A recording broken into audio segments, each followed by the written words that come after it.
Thank you, Auden. I just heard recording in progress, so I am going to start our Legislative Action Committee meeting. I will call it to order at 6 p.m. Good afternoon, everybody. For those of you who I don't know, even though I think I know everybody, my name is Nisa Flagger. I am a council member in Los Altos, and I will be the chair of the Legislative Action Committee for 2022. I am excited to be the chair this year. I was actually the chair in 2020, so I have somewhat of an idea of what I'm doing, but happy again to do it, and happy to do it with all of you. So thanks for being here. Welcome to our first meeting. And with that, Auden, can you please call roll? And before you do that, Auden, I want to make sure everybody knows who you are. Auden is our clerk, who we could not do any of this without. And so thank you, Auden, and go ahead with the roll call. Appreciate the introduction. Okay, so Gibbons. Here. Gibbons present. Paul. Here. Paul present. Liro Munoz. Present. Liro Munoz present. Flagger. Here. Flagger present. Mock is absent. Rennie. Here. Rennie present. Montano. Here. Montano present. Elahi is Present. present. Constantine. Present. Constantine present. Kame. Here. Kame present. Ku. Here. Ku present. Jones. Present. Jones present. Watanabe. Here. Watanabe present. Willia. Present. Willia present, and Larson is absent with 13 members present. We have a quorum. Thank you, Auden. Next on our agenda, we have the consent items, and we only have one item for this meeting, and it's the minutes from our November LAC meeting. And so if we have no questions, I will entertain a motion to approve those minutes. So I moved. move. I'll second. Moved by Vice Mayor Jones, seconded by Councilmember Gibbons.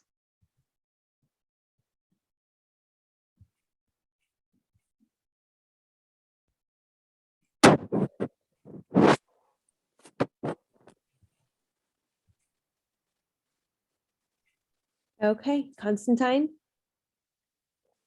Aye. Constantine, aye. Rennie. Aye. Rennie, aye. Flagger.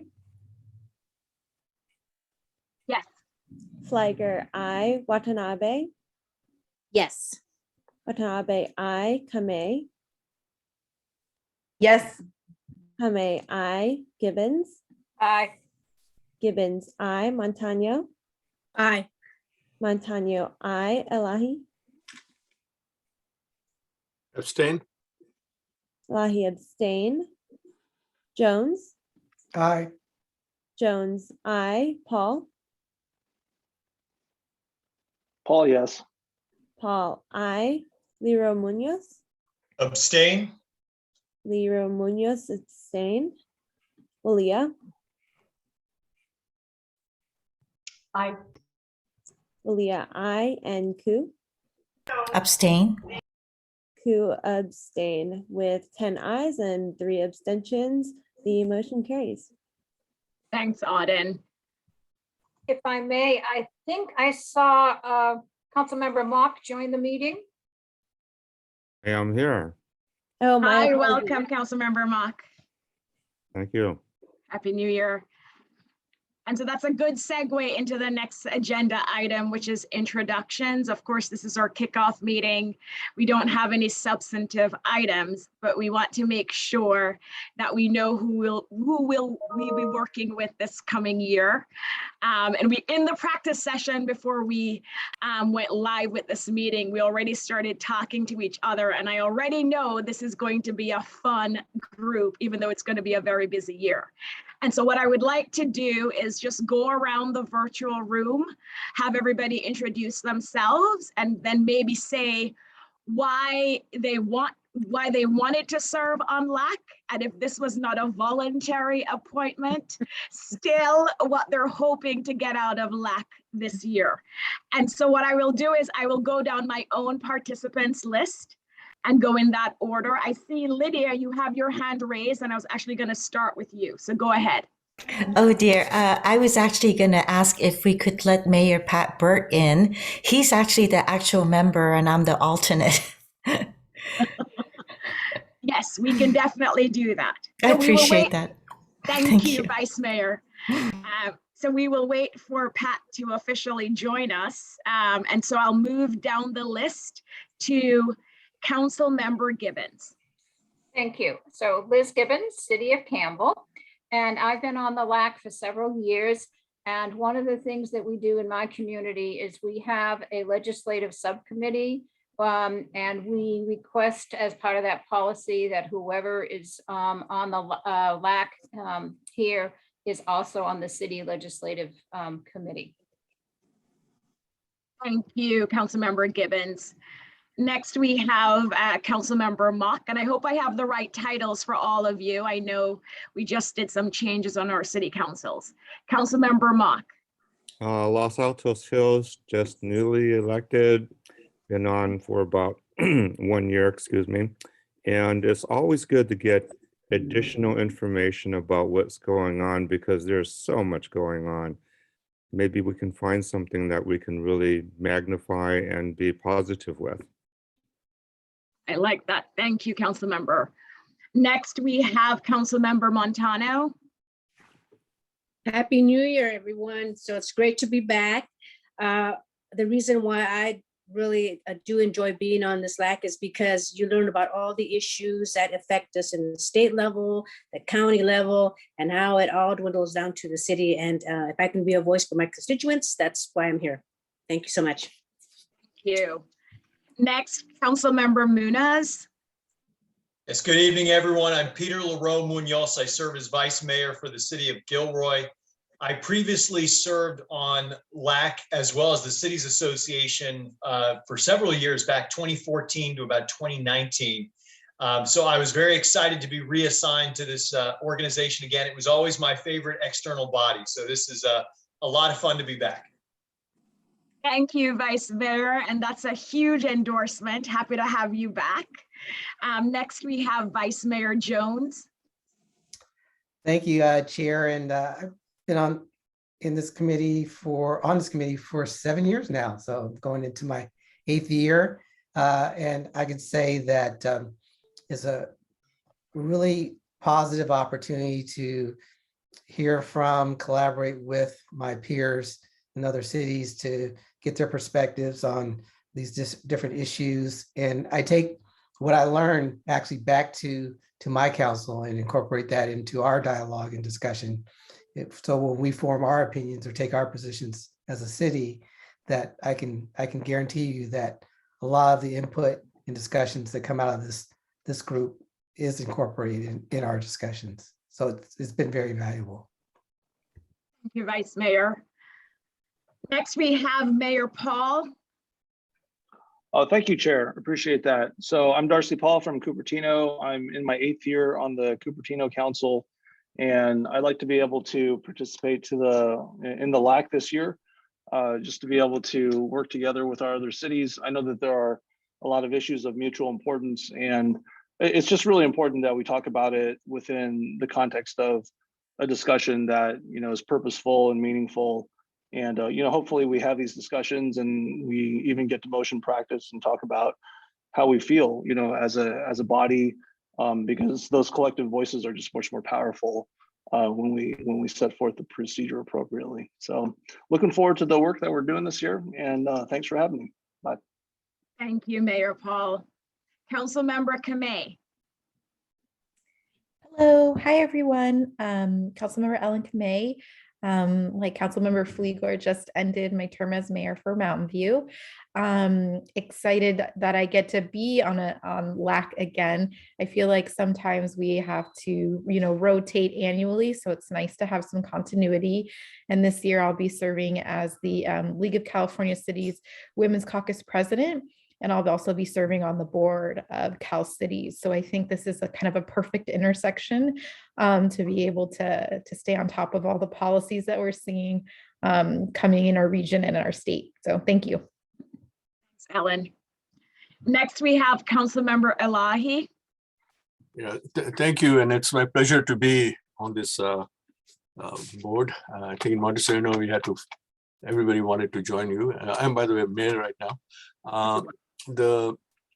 And my goal as a mayor of a very small city, as small as they can get, I guess, is to make sure we get a voice heard, and also maybe we can join you on things, because there are issues that affect us more than it affects some of the other cities, especially with all the housing legislation and the state's idea of having every city act in a similar manner and do exactly what they want, and they just want to see how high we can jump. So hopefully we can all figure out what's best for ourselves and for our cities and for all of us. It's a pleasure, and I'm really happy to be on the board. I see some really nice faces and people that I've served with on other boards, and they're really a team effort. They make every board worth it and works very, very well. So look forward to working with you guys. Thank you, Mayor Elahi, and congratulations. Next, we have Councilmember Watanabe. Thank you, Nisa, and good evening, everybody. Happy New Year. I'm starting to think that Peter LaRose Munoz is following me around, because I actually saw him yesterday in Morgan Hill at an event. So I'm just starting to wonder what's going on here, but no, I'm just kidding. I just had to throw that out there. But it is nice to see everybody. A lot of, I think everybody is a familiar face to me. I've met you all at one time or another. This is probably my second year serving on this committee. Debbie Davis, former council member Debbie Davis, was the representative in the past. But what this does for me is that it really exposes you to the bills and to the legislation and that is before us. And even though, many of our cities, we work together, we collaborate, our issues cross borders, and we may not always, we may not always feel the same way about things, but it's still, this is a very collaborative, respectful group to be able to hear from and to be able to help us, form those opinions and make those decisions that are very important to our constituents, so we do the right thing on behalf of our city. So I really look forward to the year ahead and what's before us, and thank you for the opportunity. Thank you. Well said, Councilmember Watanabe. Thank you. Next, Mayor Constantine. Thank you very much, Chair. And I am now currently serving in my second term. Morgan Hill is unique in the fact that our terms are 2 years for the mayor and 4 years for council members. So I am in my second term, even though I was first elected in 2018. Anyway, I really appreciate the work that the LAC does because of all the things that happen to us that come down from the state. It's nice that we can, as a body, work together to make sure that Sacramento doesn't walk all over us as they've tried to, and in some instances have done in the past. So I look forward to the work that we're going to do together. Thank you, Mayor. Mayor Walia. Thank you, Lisa. I'm super excited to be here. I was the alternate last year. And as has been said by a couple of other colleagues here, I think of all of us as sister cities in the county. We are all working for the constituents in the Bay Area. And so we are a larger family. This is being part of the extended family here, learning from each other about the legislative issues, how we can work the best way possible. And this is the place to get the knowledge base from each other so I can serve my constituents better. And I'm super excited to be here. Familiar faces, as has been said, I saw some of you last night, as I have been on clean energy, worked with some of you in the county COVID thing, early part part of last year, and so on and so forth. So just excited to be here, and thank you. Happy to have you. Thank you. Mayor Rennie. Thank you, Chair. This is also my 8th year as a council member. And I was thinking back through it, for 8 years, I've been either the primary or the alternate, flipping back and forth with Mariko. And I think this is my 4th year as a primary. And I always enjoy listening to all the different perspectives from people from the different cities, coming from different size cities and so forth. So I really look forward to hearing everybody's perspective on the different bills this year. Thank you, Rob. And then Mayor Burt, welcome. Thank you. So I know most of you, but I had come back on the council a year ago after a 4-year hiatus, previously served for 9 years. And I'm really looking forward to this collaboration.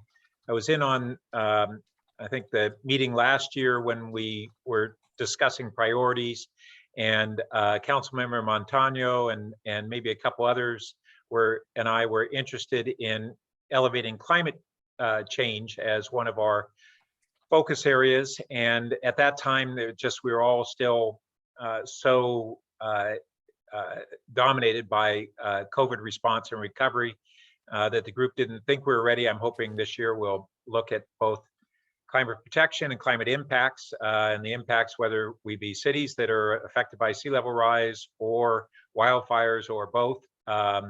I think we have some great state legislators in that area, in the Senate in particular, who are focused on that, who could really work with us on legislation. So thanks. Thank you, Mayor Burt.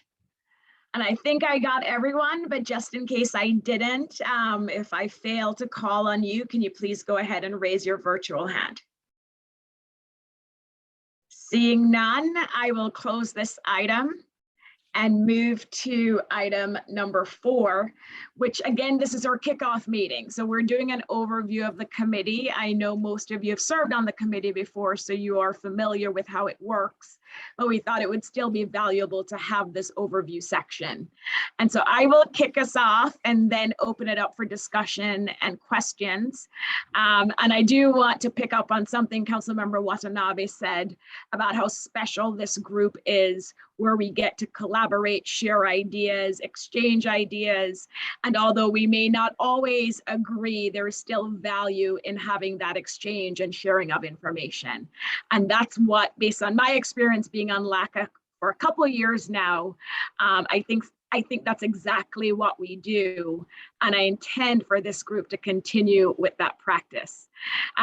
So with the meeting format, as most of you know, but I'll still go over it, we normally do, I think, one of 3 things. We invite guest speakers. This could be, a nonprofit organization speaker, a legislative representative. It could be a local official.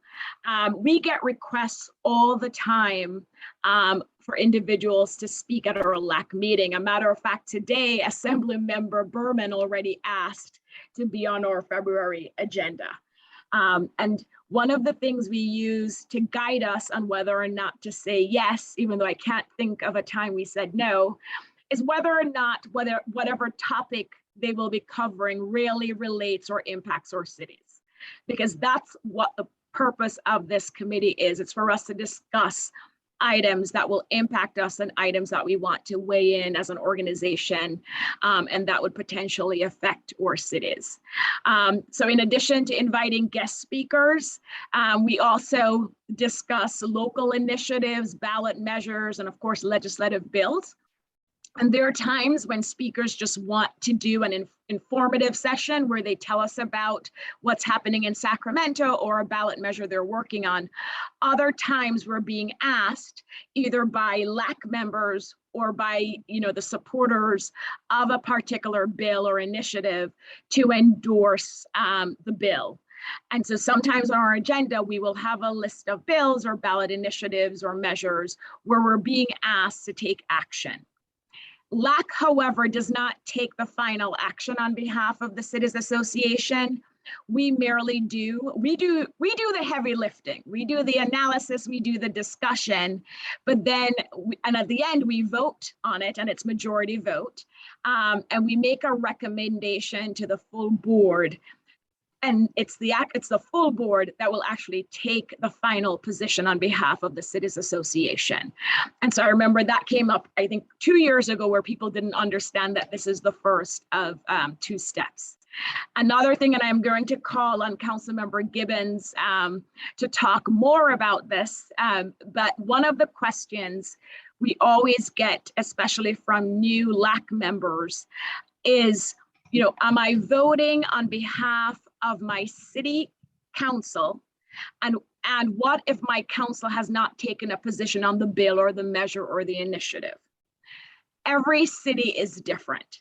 I know there are representatives who feel comfortable voting on a bill or a measure, even if their council hasn't taken a position. And there's some individuals who don't feel comfortable and will abstain on a vote if their councils have not taken a position. Our preference, and I think Mayor Rennie mentioned this in our earlier session, sometimes we end up with 7 abstentions. And so our preference is really to have everybody vote up or down on these different proposals.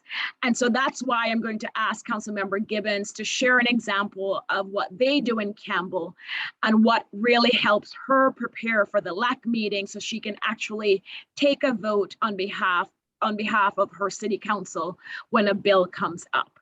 I will tell you, we try to post our agendas or LAC agendas by the Monday before our LAC meetings.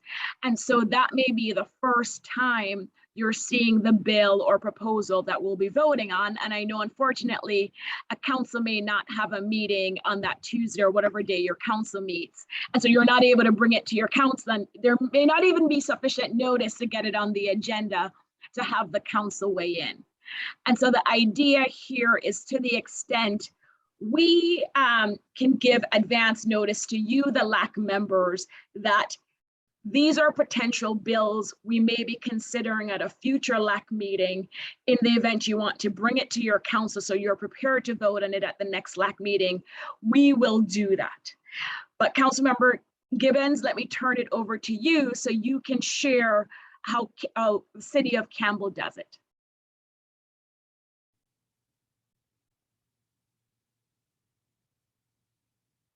You're on mute, Liz.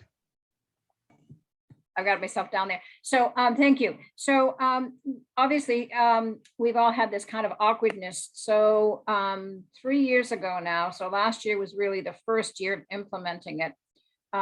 We decided to establish a legislative subcommittee.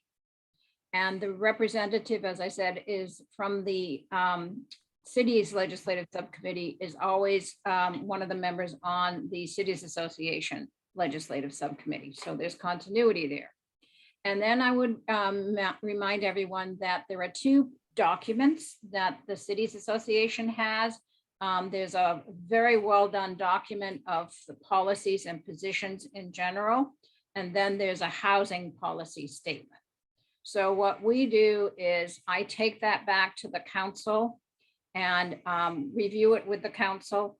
I review it with the subcommittee. The subcommittee makes a recommendation to the council that we accept those documents, or sometimes we'll abbreviate them to our own priorities.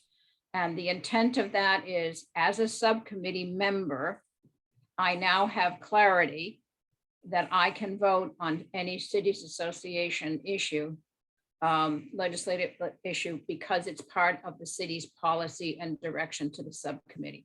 I report back to the council at each meeting if something took place and we supported it. But we were having a great deal of difficulty, like everyone.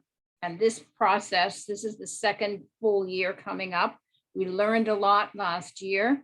One of the most important challenges, which is true for this group, is how fast things are happening and how do we keep up as quickly as possible. So this year, we're going to, instead of having kind of, I'm going to say emergency response actions to legislation, we're going to have, I hope, regularly scheduled meetings so that we can take action, be it a letter from the city itself or bringing it back to Cities Association. Hope that helps everybody. It does. Thank you, Councilmember Gibbons. And we know every city is different, but I thought it would be helpful to hear about what you do in Campbell. And I'm glad you mentioned the guiding principles and the housing document, because we also use those to guide our discussion here at LAC. We always go back to see what we adopted when we discuss different proposals and different bills. We also do our best to invite speakers that are in favor and against any proposals that are going to be before us. I think in 2020, when I was chair back then, I think there may have only been one initiative where we couldn't find someone to speak in opposition, and so I think I researched some arguments just to give the other side. But definitely for LAC, we like to present both sides before we take a vote on an item. And we also use the guiding principles and the housing policy statement, which are both in your packet, to help guide our discussion. Again, focus again on the fact that we are a cities association. We're 15 different cities, but there's some common policy goals that we all agree on. And then the last thing I will mention, and Councilmember Gibbons touched on this, is once the board decides whether or not to support or oppose a proposal, we do this in different ways, but one of the most common ways we communicate this is by doing a letter signed by the president of the Cities Association board outlining our position.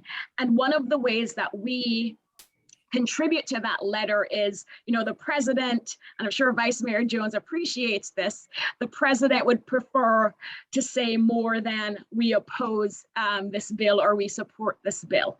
And so what we do as LAC, we actually come up with a list of reasons why we either support or oppose it. And I will take it a step further. I'm hoping this year we can also maybe add suggested changes to a bill. So not just why we oppose a bill or support it, but what are some of the specific things we would recommend changing in a particular bill. So that's what I have for an overview of the meeting format. I am going to stop now so we can have a discussion, see if there are any questions about our LAC meeting format. And I'm always open, for suggestions on how we improve our meetings. I can see everybody, so if someone wants to raise their hand, I can see. Go ahead, Mayor Elahi. Thank you. As a newbie, I just wanted to find out, do you, when this committee approves something, does it get voted on the same day in the board of directors, or is there a time lag there? Great question. So we presented at the board meeting that follows the LAC meeting. And so a standing agenda item for the board meeting is a report from the LAC meeting. Thank you. Mayor Rennie? So in terms of timing, with Campbell's model, where they're going to talk about bills and so forth, and you're suggesting, maybe we find time to talk about them with our councils, is our, Cities Association connections going to be able to provide us some analysis far enough ahead that we can take it to our cities, or is it we're going to force our city staff to somehow do some analysis or summary of the bill? So Mayor Rennie, I was already thinking that this year, to the extent we can give LAC members more advance notice of the bills we would be considering at our meeting, we would do that. Now you have added to this where you're saying, in addition to the advance notice, maybe give some materials on, support or opposition and any background to those proposals.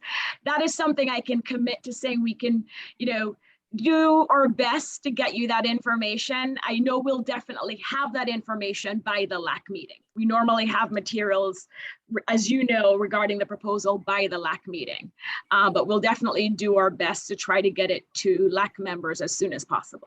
And my concern is, if it's one or two bills, I can ask staff to do some analysis, but if we're churning through, 10, 20 bills over a couple months, that's a lot of work for a small city staff like Los Gatos, and I can't ask them to do that. And I know we're already going to do something here, so it would be helpful to provide that information earlier. If I know, as you say, do your best, but it would be very helpful to get it earlier. Message received, Rob, and I'm also president, as you know, of the Peninsula Division, so hopefully I'll be able to get some materials from Cal Cities as well. Councilmember Gibbons. Yes, so to speak to both of your points, Rob, Campbell has had a staff person, an analyst in the city manager's office that did track bills and give us an update, not necessarily an analysis, but an update on the various bills. And then the goal of the subcommittee was to allow me at the Cities Association LAC meeting to make a vote. I did not have to go back to council. I only kept the council updated. And one other perspective is that as your ABAG representative, they also have a legislative subcommittee. And I always would bring back what their legislative policy statement is for the year and any votes that they made there. Thank you, Councilmember Gibbons. Councilmember Montano.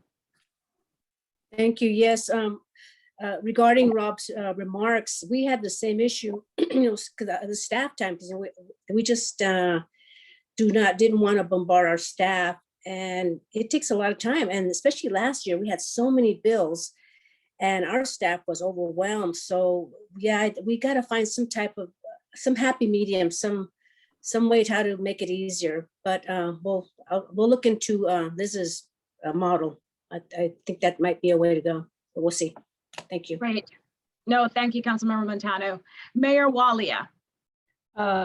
Thank you, Nisa. I support what Rob has said. We are even a further smaller city, and it would be very helpful. And thank you, Liz, for your comments, because all of this is helping me come up to speed since this is my first time here. It's very helpful, and this is where I can serve my city best. So whatever is possible, that'll be fabulous. Thank you.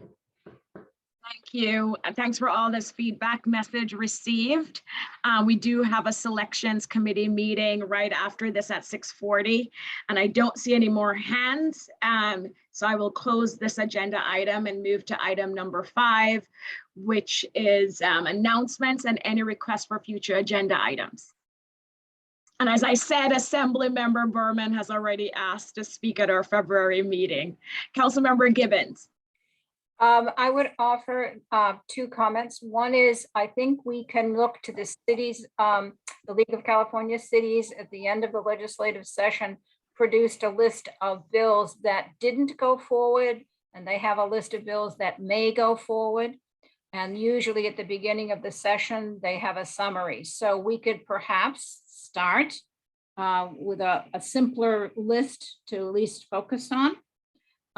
And second of all, I'm hoping that between all the organizations, we might be able to answer a question that has come up in quite a few discussions, which is, I'm thinking, well, I won't say that because it's probably not legislative specifically enough, but just the starting point would be last year's list. Great suggestion. Thanks, Councilmember Gibbons. Anybody else with any announcements or requests for future agenda items? And feel free to send me an email if you think of something after today. So with that, I will move to our next agenda item, which is public comment on non-agendized items. Auden, do we have any members of the public with their hands raised? I do not see any. Thank you. And so with that, we will adjourn our first LAC meeting of 2022 at 6:34 p.m. If you're on the selections committee, this is the same link. So you can turn off your video and come back on at 6:40. Is that correct, President Jones? That is correct. Okay. See So you at thank you, 6:40. everybody. And Auden, could you switch Mariko and I for selection? Thank you. Will do. Thank you.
Auden, can you hear me? Yes. Can you switch me as well, please? I am not the Los Altos representative on the selections committee. Our mayor should be joining soon. Okay, great. Thank you.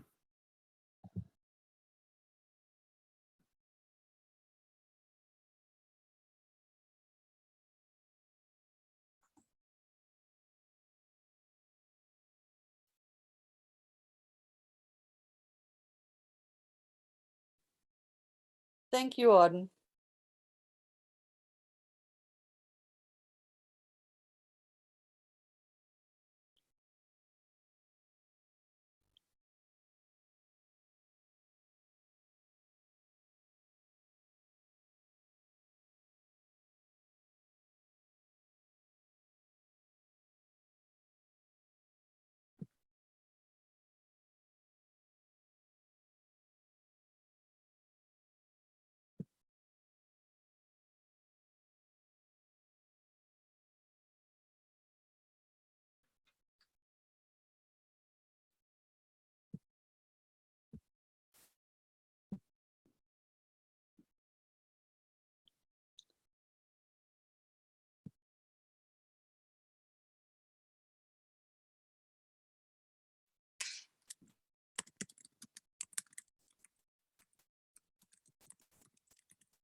Welcome, everyone. It's 6:40, so we are going to start the city selection committee meeting. And Auden, can we have a roll call, please? Yes. Gibbons, Here. Gibbons present. Paul, Here. Paul present. Leroy Munoz, Present. Leroy Munoz present. Anander, Present. Anander present. Mock, Present. Mock present. Sayok, Here. Sayok present. Montano, Montano. She must not have joined back. So Montano absent then for now. Elahi,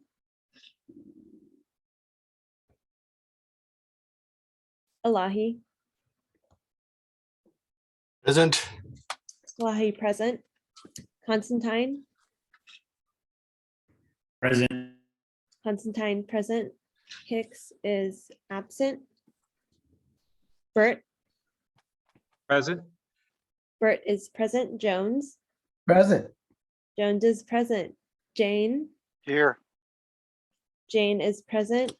Willia, Present. Willia is present. And Klein. Present. Klein is present. With 13 present, we have a quorum.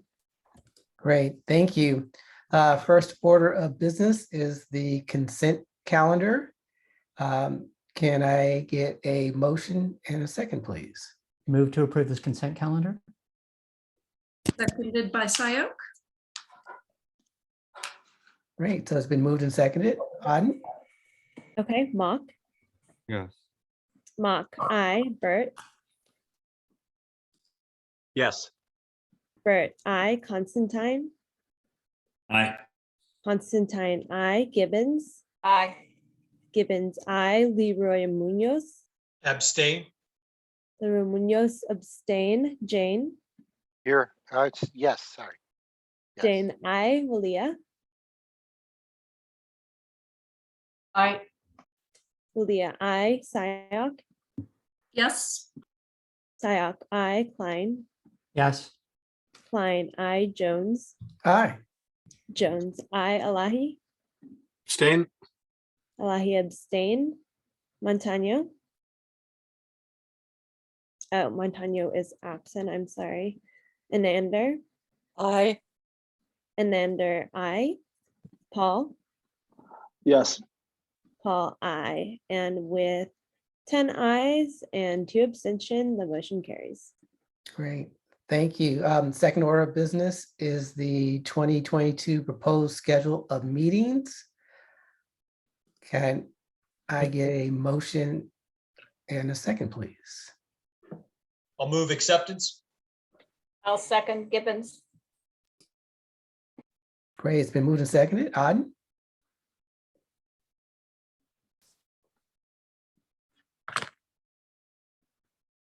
Okay. Sorry, just one moment. No worries. And who was that for the motion? That was Again? Peter Leroy Munoz. Thank you.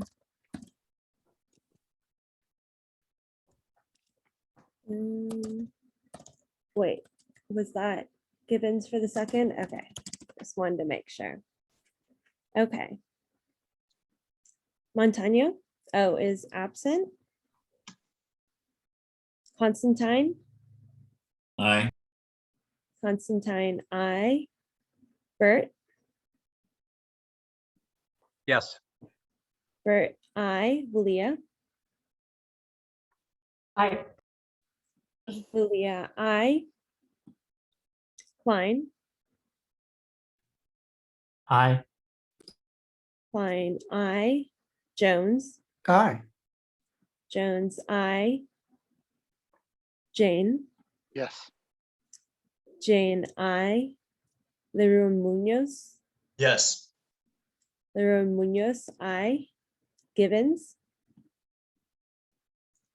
Aye. Gibbons, aye. Mock, Yes. Mock, aye. Sayok, Yes. Sayak, aye. Hicks is absent. Elahi, Aye. Elahi, aye. Anander, Aye, and I also voted aye on the prior motion, but I think you hit the wrong button. I am so sorry about that. That's quite all right. Okay. Record corrected. And Paul, Aye, thank you. Paul, aye. With 11 ayes, the motion carries. Great, thank you. And then is affirmed that all appointees of the CSC must be elected officials. So we're going to the next item, item 3A, which is the Association Board of Bay Area Governments, or ABAG Executive Board. And we have one letter of interest, Councilmember Beltran. Councilmember Beltran, I see you're here. Welcome. Would you like to say a few words on the appointment? Sure. Thank you, city selection members, for having me here. I'm very excited about this appointment. I've sat on the ABAG as our city representative for Morgan Hill. I'm Morgan Hill Councilwoman. I'm also an urban planner. Housing, transportation, and economic development are right up my interests. And that was one of the reasons I actually heard about ABAG many years before coming to council or being involved here, as I was studying in urban planning and understanding how housing works throughout the different states. In comparison to the NYCHA, which is a big comparison, but there's ABAG, and I knew then that I wanted to be involved with this organization. So I came here, and luckily I got the appointment for the city. I've been on there for 3 years, and I would love the opportunity to serve as your alternate for ABAG. So I hope you will consider me. Thank you. Thank you. I'm looking for hands from any of my colleagues who might have questions. And if not, I will entertain a motion. I see a hand raised. Don't forget about public comment. Do you need to do public comment first, or do you want to take a motion? Let's go ahead and go to public comment first. So do we have any members of the public who would like to speak on this item? And I don't see any hands raised from the public. So we will go to Mayor LA.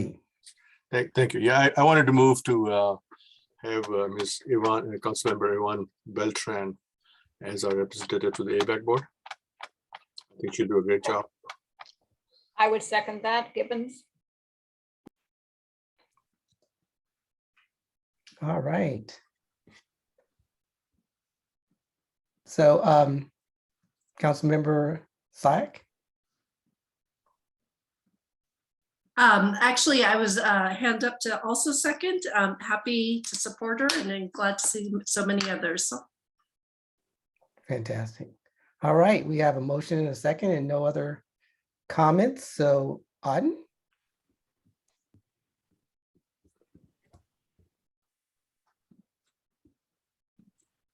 Okay.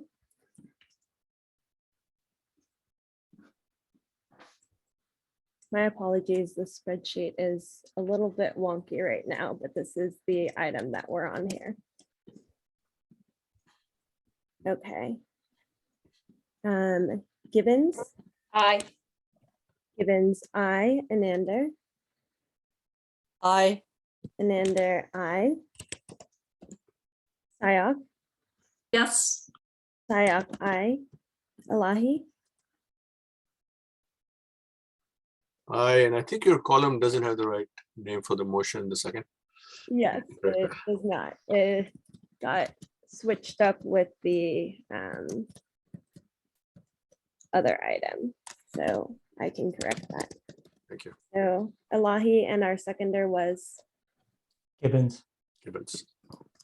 thank you so much. Okay, Bert? Yes. Bert, I. Jane. Yes. Jane, I. Mark. Yes. Mark, I. Leroy Munoz. Yes. Leroy Munoz, I. Paul.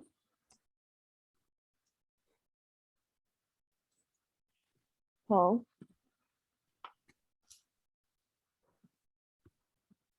I will mark Paul absent unless they come back. Constantine. Aye. Constantine, I. Leah. Aye. Leah, I. Klein. Aye. Klein, I. And did either Montano or Hicks return? If not, the majority rules that the motion carries. Fantastic. Thank you. Thank you so And much. And Thank you. congratulations. Next item is 3B, Measure A 2016 Housing Bond Oversight Committee. And we have 3 letters of interest. And I'm going to ask each person to say a few words if they so choose. And we will start out with Councilmember Hendricks. Yeah, hello, thank you. So thanks for the opportunity to speak. So I've served on the Measure A Oversight Committee since its inception. I've actually, my term is actually expired, but I've been allowed, it wasn't recognized. I've been allowed to continue because that's what the bylaws say. The person continues until someone else is replaced. 2 notable things that have happened while I've been on the Measure A Oversight is either in the first or second meeting in trying to represent the interests of the Cities Association, I made sure that any property that the county buys with Measure A funds will need to abide by the local city zoning rules, not county rules. And after much discussion with county lawyers, they finally agreed to that. But what was interesting is that the next meeting when we approved the minutes, none of that was documented in the minutes. And so I was able to identify that and got that resolved so that that happens. The second thing is on the Measure A Oversight, most of the work is done in the subcommittee that reviews everything and sets up what's been, goes into the report for the following quarter. And I sit on that, and I've been on that subcommittee the entire time. 2 notable things is we have a whole website and dashboard that presents in readable, usable terms what's happening with what goes on. And then I've also focused very much on delivery, which has been a challenge for Measure A projects. County staff's doing a great job. It's just they're very difficult to deliver. So happy to answer any questions. Great. Thank you. Are there any questions for Councilmember Hendricks? All right. I'm going to ask Councilwoman Montano to say a few words.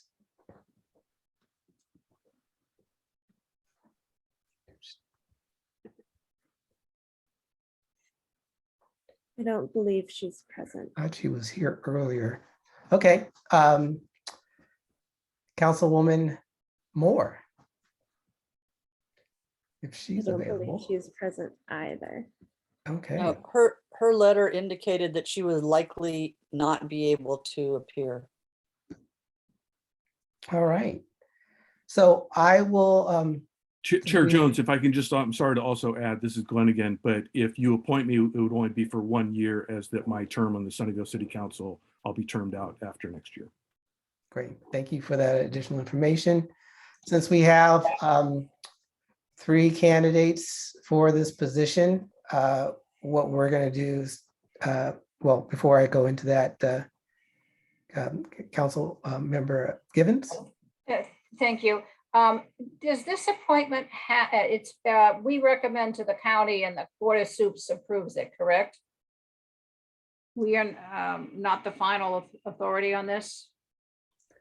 So the nomination is appointed by the County Board of Supervisors. So that. And I was curious, particularly since Glenn has been on it for so long and so knowledgeable and only here for 1 more year, like many of us. Is there an alternate to this? because doing what, there is no way to, so, okay, I would just offer that the learning curve as is relevant for the following year. So Glenn, you have institutional knowledge. Has there ever been an alternate for this position? No, I don't believe that there is an alternate, but I think Councilmember Gibbons brings up a good point is if you were to reappoint me, I think it'd be great to start to identify who you'd want to be taking over for me next year and starting to have that person attend meetings and stuff like that to start get some of that institutional knowledge and be attending at the meetings for what the issues are. It's having that strategic view for how you assign people, I think is a fantastic vision to have. Great, thank you. Mayor Klein? Yeah, I'm ready with a motion, but I just want to remind you about public comment. Yes, thank you. Are there any members of the public who would like to comment on this item? And I don't see any. So go ahead, Mayor Klein. Yes, I make a motion to reappoint Councilmember Hendricks as our city representative to this position. Okay, can I get a second? Second by Gibbons. All right, it's been moved and seconded. Auden? And I'll do a very quick advocacy. You know, Glenn has served us well. He's brought up issues in the past. And the other thing is he's also come to this board to give us updates intermittently. So I think he would be good, especially going forward. And, you know, I hope others can support this. Thank you. Thank you. Okay, I'll call the roll. Mock, Yes. Mock, aye. Bert, Yes. Bert, aye. Jane, Yes. Jane, aye. Lilia, Aye. Lilia, aye. Sayak, Aye. Sayak, aye. Leroy Munoz, Yes. Leroy Munoz, aye. Anander, Aye. Anander, aye. Constantine, Aye. Constantine, aye. Gibbons, Aye. Gibbons, aye. Elahi, Aye. Elahi, aye. Klein, Aye. Klein, aye. And did either Paul, Hicks, or Montano join? Okay, and then lastly, our chair, Jones. Aye. Jones, aye. Okay, with 11 ayes, the motion carries. Great. Thank you and congratulations, Glenn. Thank you. Okay, next item is 3C, Silicon Valley Regional Interoperability Authority Board of Directors, and we have 2 letters of interest. First is Council Member Matthew Budis, and second is Council Member Russ Milton. Is Council Member Budis with us?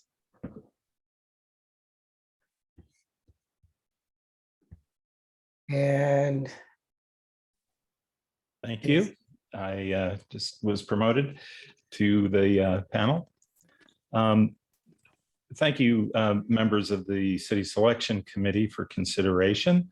My interest in emergency communications actually goes back to 1968 when I was building my first radio.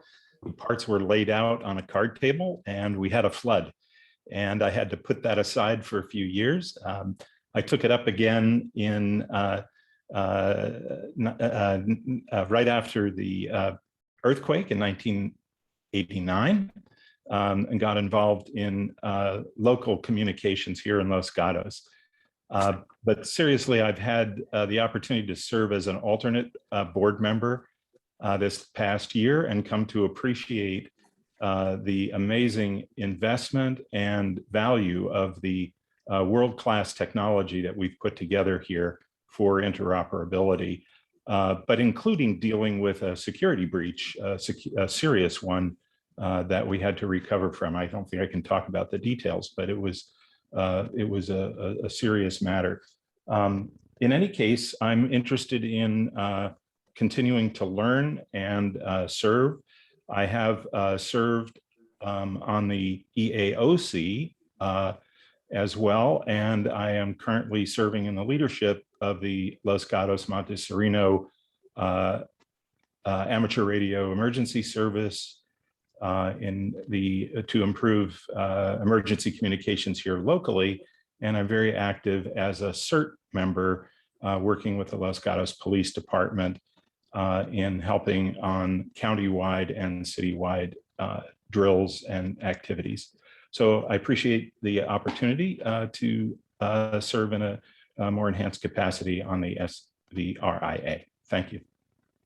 Thank you. Councilmember Melton? Yes, thank you very much. And City Selection Committee members, first and foremost, thank you for your time this evening. Russ Melton from Sunnyvale City Council here.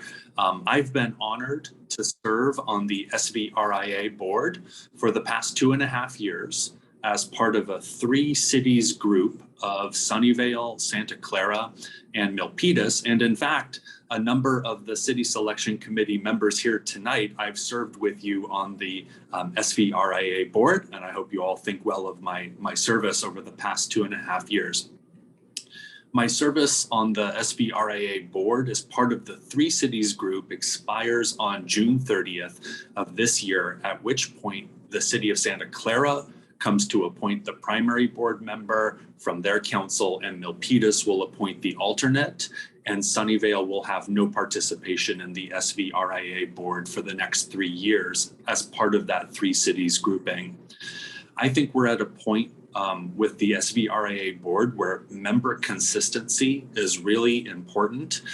We recently had a integrity breach in SVRIA that cannot be talked about tonight, but these are the sorts of things where institutional knowledge are going to be really important.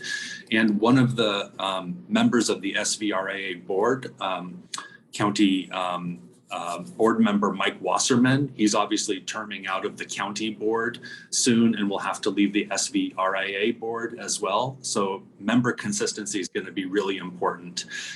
I've confirmed with SVRIA's legal counsel, Gary Baum, who I understand is also the Cities Association legal counsel, that if I'm appointed tonight by the Cities Association, at the next SVRIA board member, I would resign as a 3 cities member and then immediately be reappointed as the Cities Association board member. And this term goes all the way through 2025.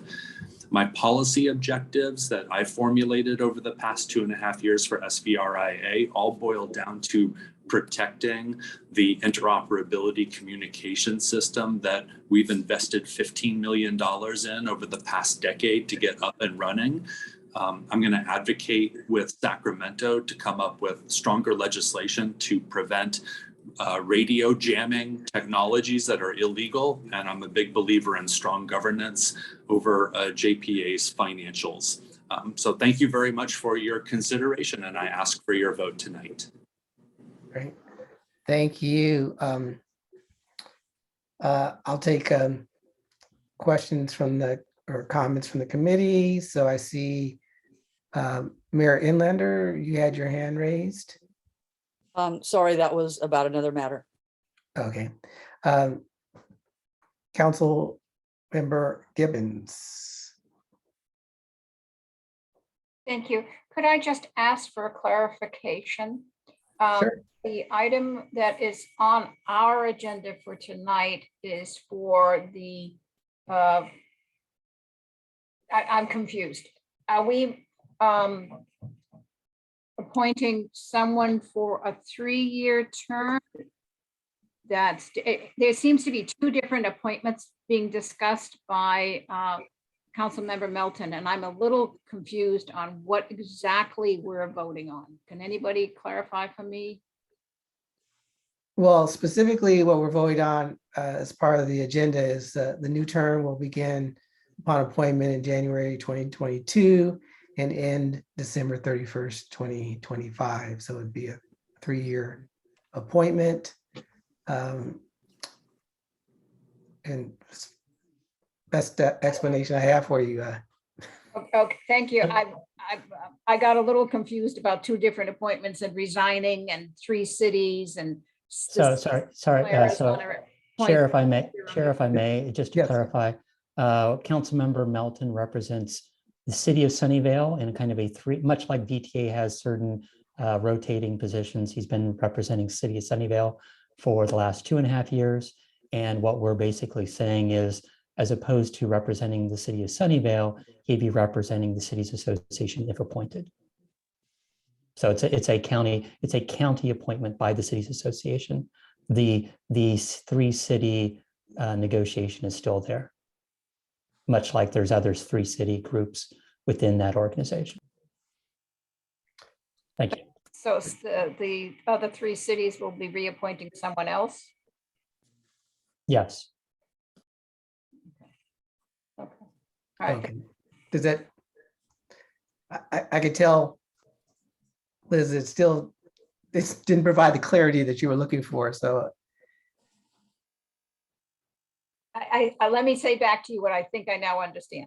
Okay. Is that although Councilmember Melton is currently representing the block of 3 cities, we are here tonight to vote on his representation as the cities association representative. And then when he goes to his meeting, he'll resign his 3-city representation and assume the cities association representative. And the 3 cities will come up with a replacement. Correct. Okay, thank you. That was impressive, Liz. Good job. All right, is everybody clear on that? Okay. So I don't see any other hands raised. I'm going to ask for, are there any public comments on this item? And I don't see any members of the public who are raising their hand. So I'm going to go back to Mayor Klein. Yes, I make a motion to appoint Councilmember Melton to be our SVRIA representative for the Cities Association. Okay. And what do you want to also nominate an alternate as well? I think we should take that up in the next meeting. I think we didn't notice that, as well as conceivably we're creating a new position, and we need to clarify that with council before we start doing something, in my opinion. Okay. All right, so we have a motion. Is there a second? Gibbons. All right, it's been seconded by Gibbons. And my quick advocacy is basically Councilmember Melton has been serving on the board and has that experience for 2.5 years. I think, for that experience is a critical thing in representing our cities association for the next some number of years. And I think that transition can be done at the board level after this appointment. And hopefully we'll get the appropriate votes. Thank you. Great, thank you. All right, it's been moved and seconded. Auden?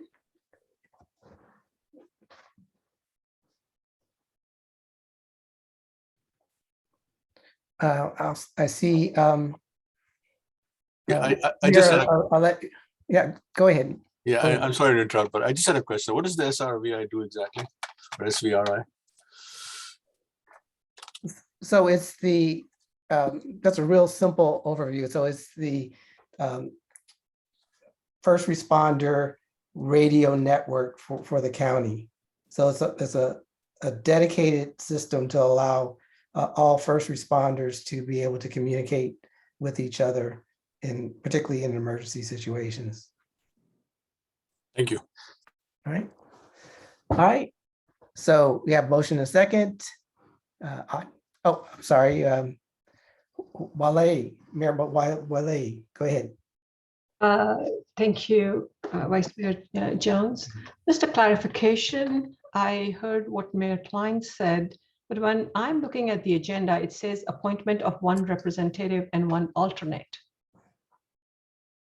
It does call that in the agenda, though it does say at the bottom that no letters of interest for alternate position were received. But we could take floor nominations for that. Am I, could somebody help me with that? Actually, I think you are correct. Sorry. All right, well, I will entertain a floor nomination for the alternate. I'd be happy to nominate Councilmember Hudas for that. All I'll right, take that as a friendly, I'll accept that as a friendly amendment. I'll second that. Thank you. all right. Any other comments or questions? Nice. All right, no other hands are raised, so if we can have the vote, please.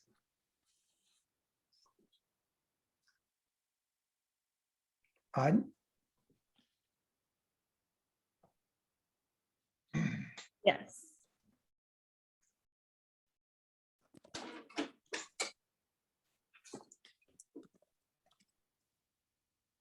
Okay, Leroy Munoz. Yes. Leroy Munoz, aye. Sayak,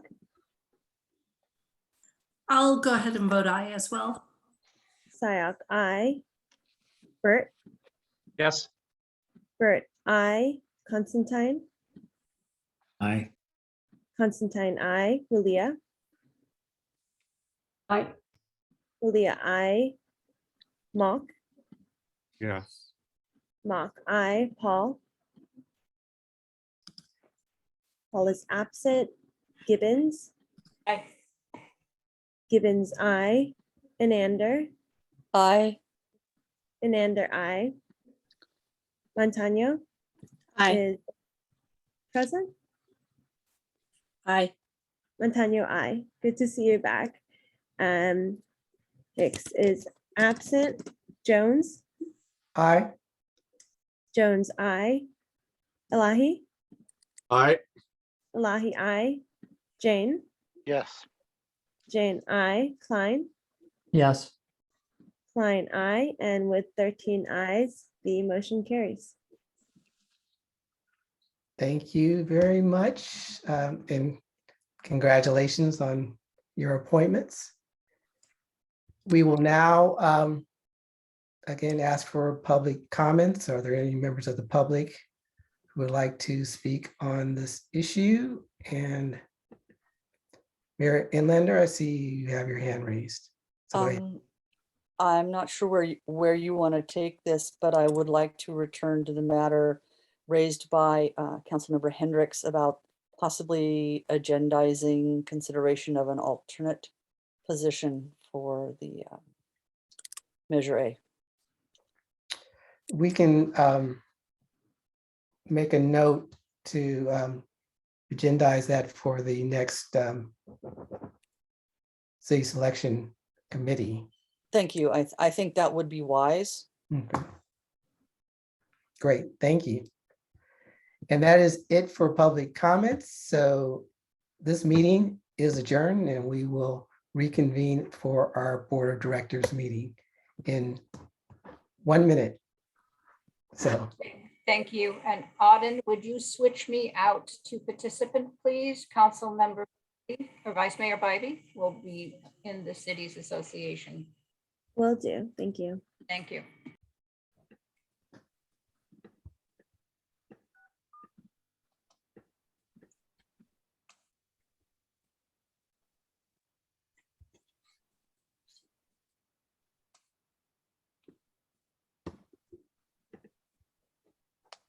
All right. I'll give everybody a minute just to get settled in.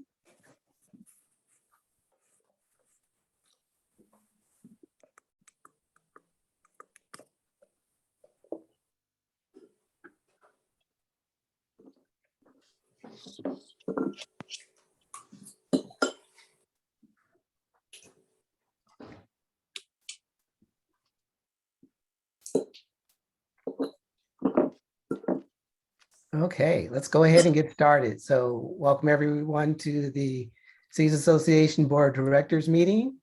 And if we can have the roll call on. Yes, give Bybee. Present. Bybee present. Paul is absent.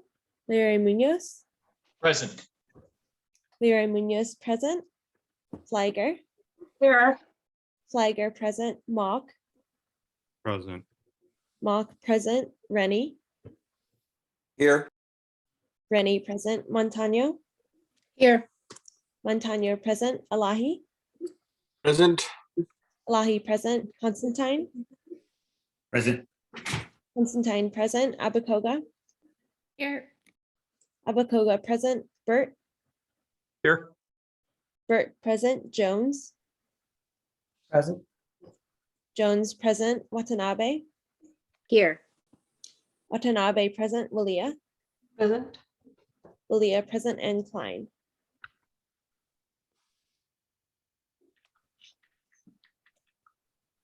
Klein seems to have left. Okay, so Klein absent. With 13 members present, we have a quorum. Great, thank you very much. We're going to start out with the first order of business, which is the consent agenda. And I will look for, are there any members of the public who would like to speak on this item?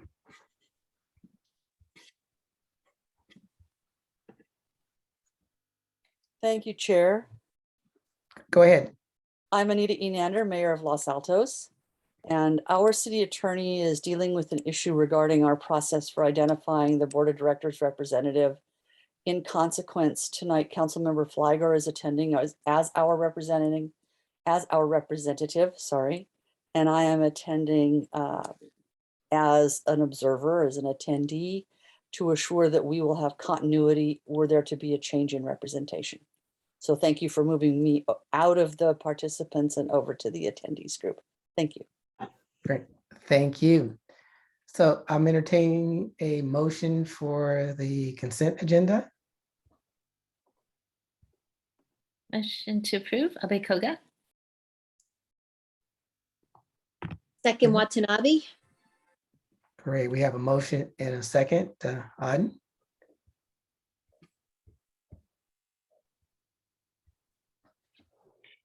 All right, Fliger. Here. Yes. Fliger, aye. Constantine. Aye. Constantine, aye. Bert. Yes. Bert, aye. Rennie. Aye. Rennie, aye. Elahi. Aye. Elahi, aye. Leroy Munoz. Yes. Leroy Munoz, aye. Bybee. Aye. Bybee, aye. Jones. Aye. Jones, aye. Walia. Aye. Walia, aye. Montano. Montano. I will mark Montano as absent for now. Abakoga. Aye, and I just saw Ms. Montano's finger go up, or thumbs up, so she's an aye. I think. Okay. Okay, thank you. Mock. Yeah, I had I'm sorry, I had a problem with my mute button. That's a yes. Happens to us all the time. Aye. Okay, Montano, aye. And Mock. Yes. Mock, aye. Watanabe. Yes. Watanabe, aye. Klein.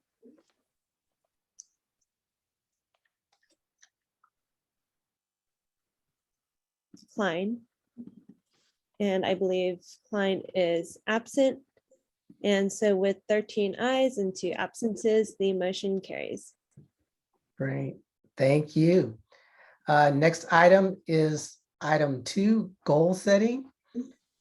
So we sent out a document that had the proposed vision and goals, and who focused on 3 primary goals for the year. One is local control. As we all know, that local control is going to be a huge issue. It has been last year and the year before, and it's going to be a huge issue this year as well. So we want to have an element of our plan and vision related to and connected directly with elements and issues around local control.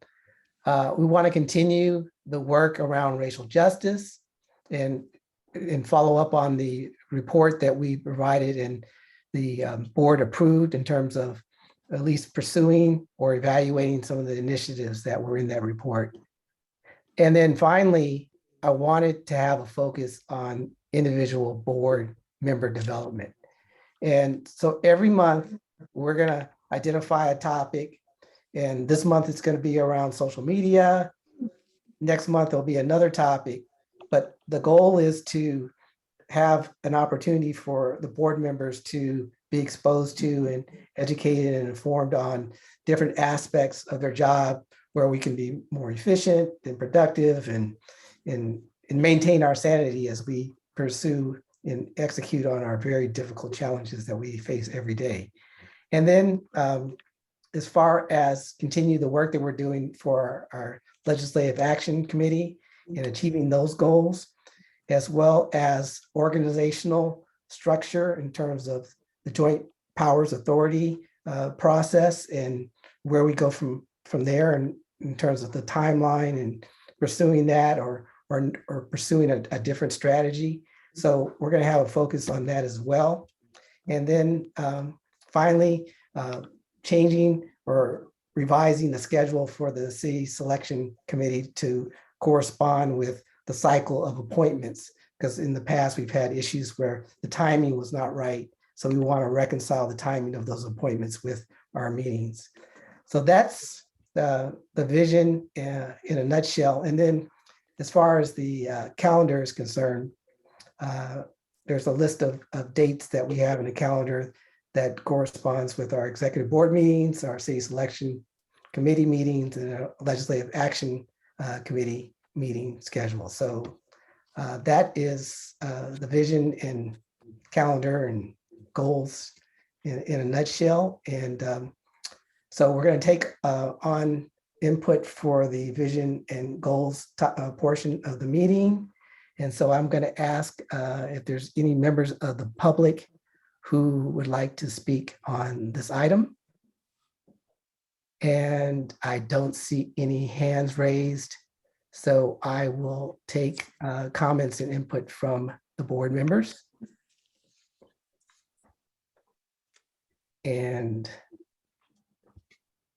let's see. Councilmember Burke. Bert, thank you. So I wanted to return to the issue I raised earlier and whether there is interest amongst this body to include climate change as one of our priority focus areas, both mitigation, climate protection and mitigation of impacts. We had a presentation today from two nationally leading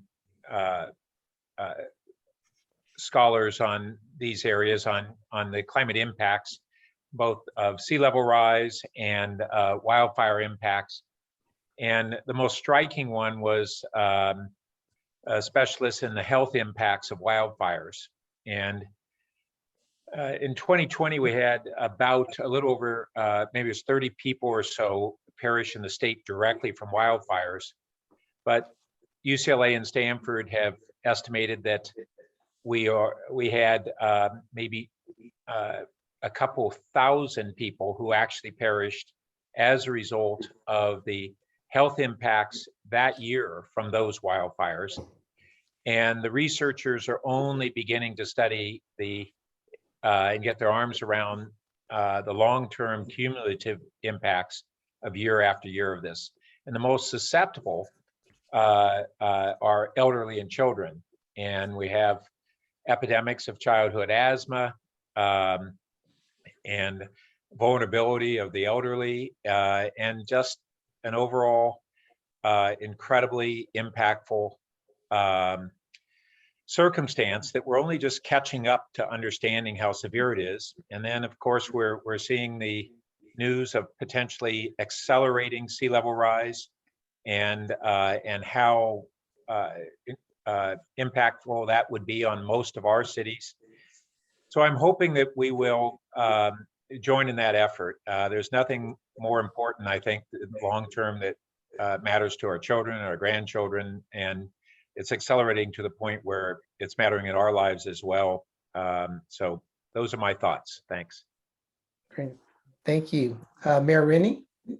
Thank you, Chair. I would agree with Mayor Burt's comments. I was looking at the goals. You have one that says local control items of interest and includes sustainability. And I thought maybe we, could be a little more specific or broader, as Mayor Burt was mentioning. And I think there are things that we consider doing. I'm one of your reps to BACMed, and one of the things BACMed is working on is also mitigations for wildfires and grants for not cooling centers, but like clean air centers for potentially lower income neighborhoods during those kinds of fire events and so forth. So I think there's some things starting to go on, and maybe we can think up more ideas also how we can, in our county and cities mitigate these things. And I would also add to it, also ways to reduce the cause also. Thanks. Thank you. Councilmember Montano?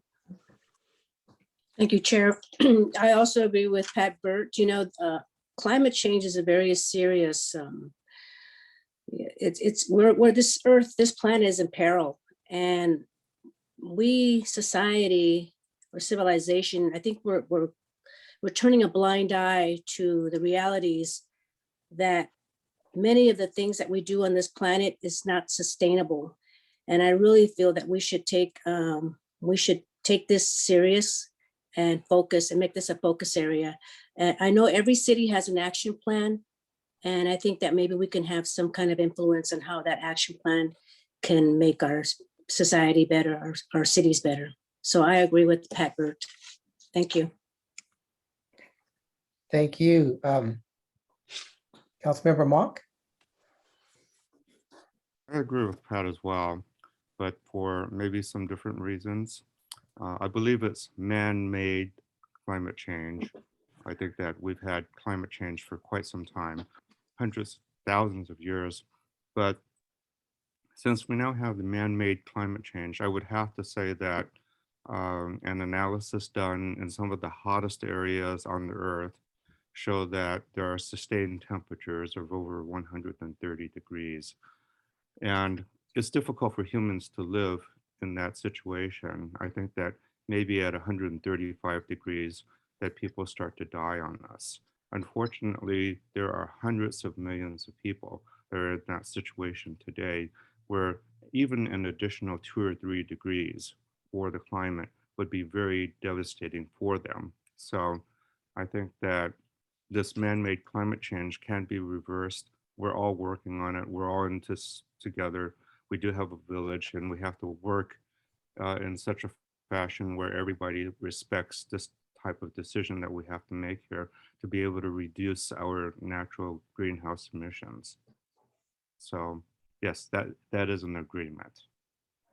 Sounds like a great input. I don't see other hands raised, but I definitely hear that input loud and clear. I'm actually going to ask Councilmember Burke if you can make a motion and incorporate your recommendation in that motion. Yes, I'd be glad to. So the motion would be to incorporate the priority or goal of climate protection and climate impacts as a priority for the organization for 2022. Second from Rennie. All right. It's been moved and seconded. Auden?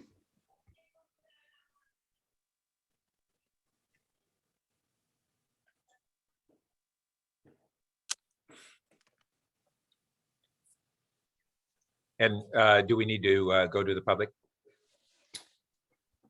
Thank you. Are there any members of the public who would like to speak on this item? I do see a hand raised. Councilmember Gibbons. Thank you. I just offered that Silicon Valley Clean Energy has just published its strategic plan for decarbonization of our environment. And I would encourage all members of the Cities Association Board to review and take advantage of the information of the work that that group is doing. Great.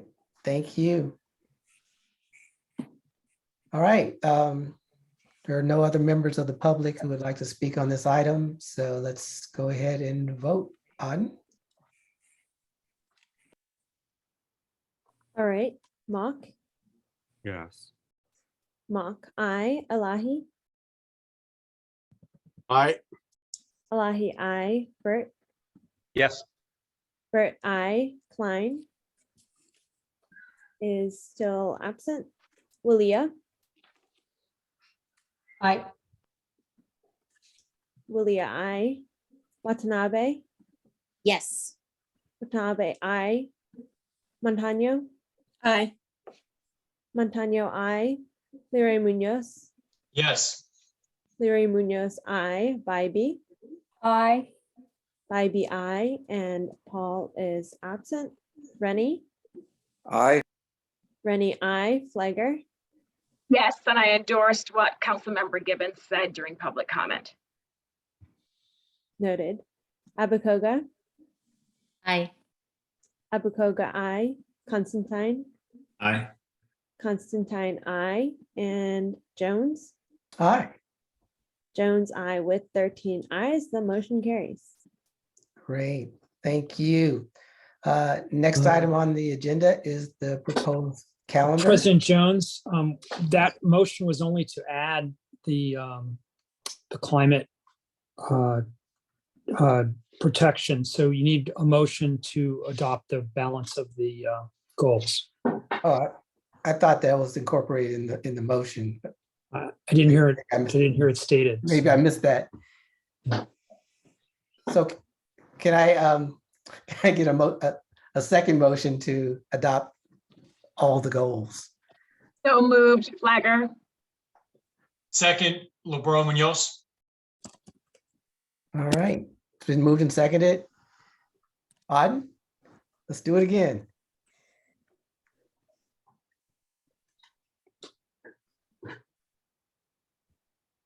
All right, Flagger, Yes. Flagger, I, Abakoga, Aye. Abakoga, I, Rennie, Aye. Rennie, I, Watanabe, Yes. Watanabe, I, Elahi, Aye. Elahi, I, Leray Munoz, Yes. Leray Munoz, I, Bybee, Aye. Bybee, I, Constantine, There you go. Aye. Constantine, I, Montano, Aye. Montano, I, Jones, Aye. Jones, I, Willia, Aye. Willia, I, Mock, Aye.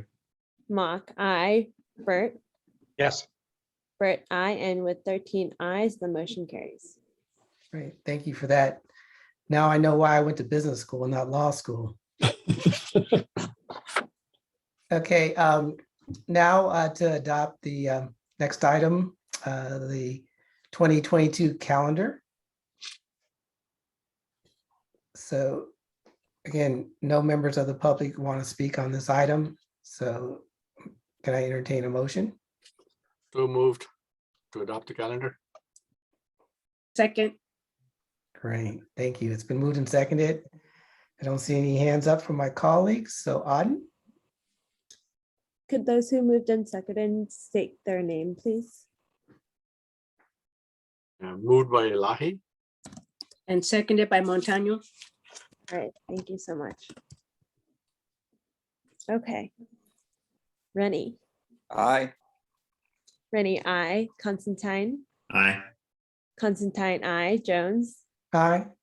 Jones, I, Watanabe, Yes. Watanabe, I, Mock, Yes. Mock, I, Abakoga, Aye. Abakoga, I, Leray Munoz, Yes. Leroy Munoz, I. Bybee. Aye. Bybee, I. Montano. Aye. Montano, I. Flagger. Flagger, I. Willia. Aye. Willia, I. Burt. Oh, yes. Burt, I. Elahi. Aye. Elahi, I. And with 13 ayes, the motion carries. Fantastic. Thank you. Next item on the agenda is board member development. And the topic for today is managing social media. I'm going to ask Margaret to kick things off and kind of set things up for us. So thank you, Margaret. Thank you, Chappie. So Chappie asked me to tell a few jokes and be the more opening act for this. And that's probably my biggest one of my biggest weaknesses is I'm not a good joke teller. So I was trying to think of, what social media for me. And I have to say, I have a love-hate relationship with it. I hope, maybe most you all have a better relationship, but on one hand, I think it's a great way to keep in touch with a lot of people with frankly very little effort. So it makes our lives easier in one sense, but it's very tricky too. And I think the trickiest part is how you actually interact or interface with others on social media. And I guess the story I wanted to share was a couple of years ago, or maybe it was, a couple of years ago. And I'm on Facebook, Twitter, Instagram. I haven't figured out TikTok that much yet, but I try to keep, keep up to date. But Twitter, I find, is the trickiest for me because it's hard to really, understand where people are coming from with the 140 characters. And there was an instance where I think I tweeted something about how we had approved a number of housing projects in a month that was something like 1,000 units. And I said something like, we don't need state legislation to tell us to do housing, we do it ourselves. And all of a sudden I got all these responses from a lot of housing advocates. And, it just became this Twitter, almost a Twitter war. And there's one person in particular who is pretty, pretty direct and harsh in his responses. And then the next day, it was actually a bike to work day. So I was doing my bike ride with Larry Klein, and this gentleman who was tweeting with me showed up.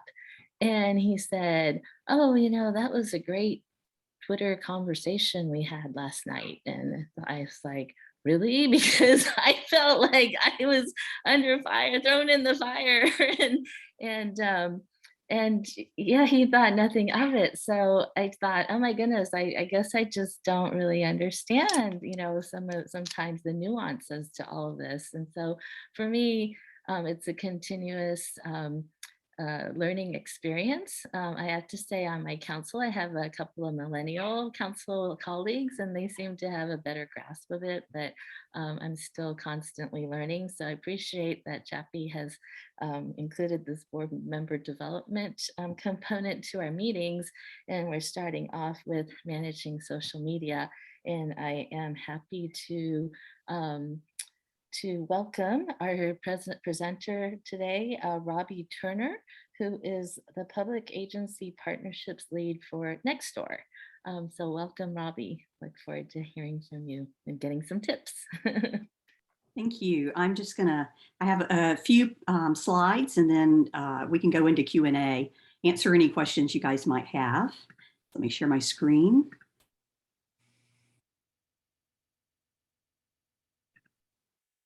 And I'm going to go to full screen.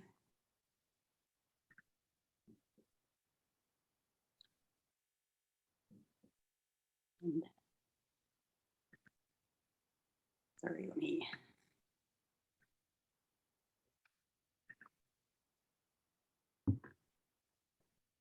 Okay, So hopefully everybody can see the Nextdoor overview slide. Yes. Okay, perfect. So my name is Robbie Turner, and I have been with Nextdoor a little over 10 years, since pretty much the beginning. And I'm one of the people that actually started the whole public agency program.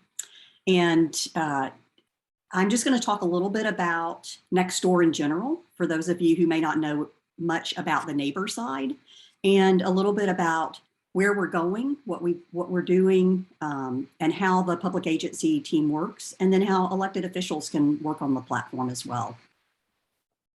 So our purpose is really different than some of the other social media companies in that we're trying to cultivate a kinder world where everyone has a neighborhood they can rely on. That's much, much different than the Twitter war you just had on Margaret. So we're trying to not have wars on Nextdoor. We're trying to get people to be kind to each other. We're also know that neighbors from all over the world are actually coming into Nextdoor to help plug in to their local neighborhood, and in general their local city, and even into their local county. And so they are doing a variety of things on Nextdoor. And so they're giving recommendations to each other. They're creating groups like mothers groups and people that want to go running or golfing together. There's a big local marketplace. So people giving away, people asking for certain items that somebody might have. And then the other pieces they're doing is they're actually engaging with governments. So I'm happy to say that every one of the cities that's in this association actually has a Nextdoor government page and is actually using it. So everyone is active, which is amazing. When I go into a county and everyone is actually active from the city side, it's awesome. So the other piece of that is neighbors aren't the only thing that make up a neighborhood. And so when they want to be plugged in, they also want to be able to be plugged into their government, and they want to be plugged into their local businesses. So that might be the hairdresser, that might be the restaurants. It's everybody that's kind of hyper local there in their city that they can actually go and get to know. So we're trying to build these relationships, not only with the neighbors, but neighbors to agencies, neighbors to business, and really make it a neighborhood for everyone. So that's kind of the neighbor side. On the Nextdoor for Public Agency side, think of it as an engagement platform for your neighborhoods.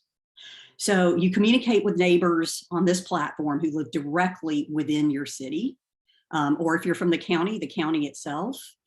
You could geo-target your posts. So Nextdoor for Public Agencies is a separate platform than the neighbor side, and it sits on top of it. But you get to post messages into every individual neighborhood within your jurisdiction.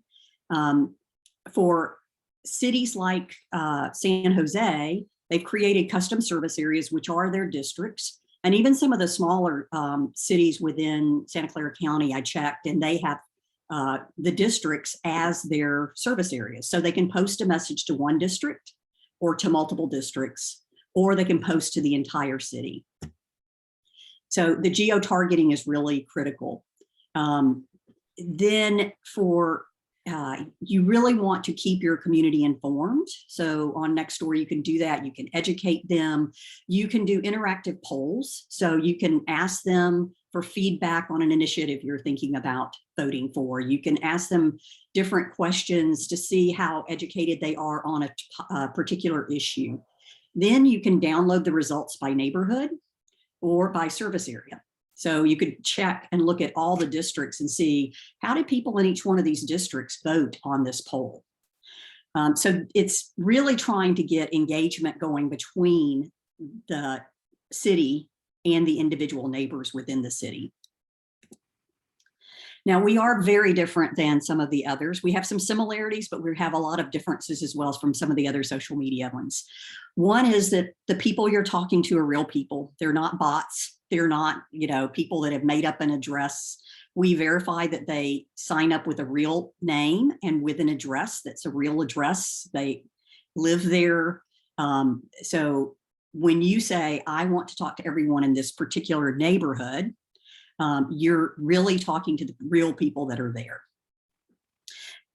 The audience is already built in. So depending on how many people are in your district or in the city, those members, as they come in, they're automatically opted in to communications from the city. And you can send, we already talked about sending to all neighbors or geo-targeting, but you can send updates or polls or emergency alerts. So 3 different types of messages you can send. An update might be just there's going to be a meeting and you want them to come. A poll would be a question that you ask and you can give them 10 answers and they vote on it. And an emergency alert is something that is life-threatening. This might be that the major thoroughfare through the neighborhoods or through the city is closed down for some reason. Maybe it's traffic issue, maybe it is construction, or maybe the police are having some kind of activity there that they don't want people to come outside. So you can send what we call an emergency alert. The difference between it and an update and a poll is the delivery mechanism. So if you send an update or a poll, it goes directly into the neighbor's news feeds.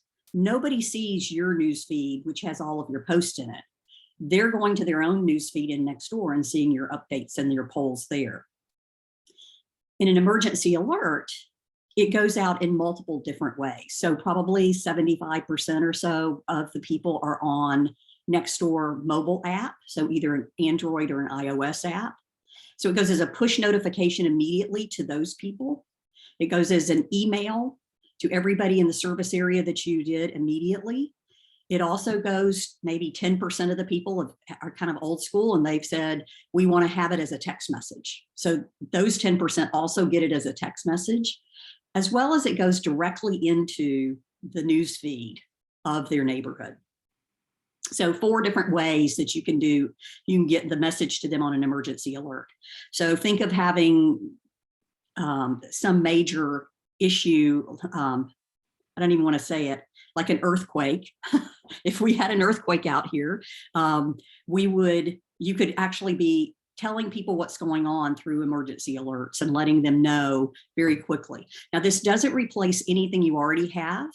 So if you have emergency management, they can be using Nextdoor, but they're also going to be putting it out through their WIA alerts and things like that. And then another difference is that communications are initiated by the staff that are on the Nextdoor page, not the residents. So they aren't coming into your page and asking a question and everybody can go there and see it.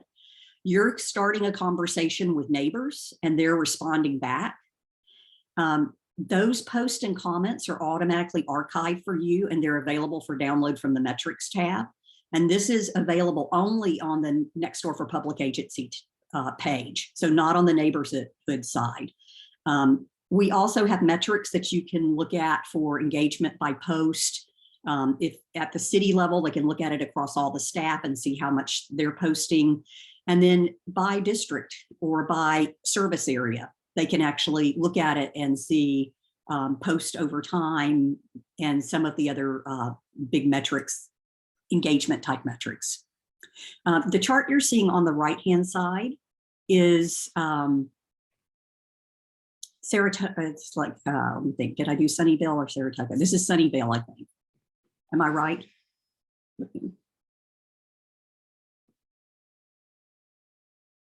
Anybody know? Anyway, so this one is just an example of an area where you can pick by neighborhood. The neighborhoods are defined by the neighbors 10 years ago. So they may not be exactly what you call them, but you can pick one or multiple ones if you're posting out to the whole city. If you're in a district, you might have, you would have a bunch of different neighborhoods within the district, and you would be able to post to an individual neighborhood or to the whole district. So those are the differentiators between other social media.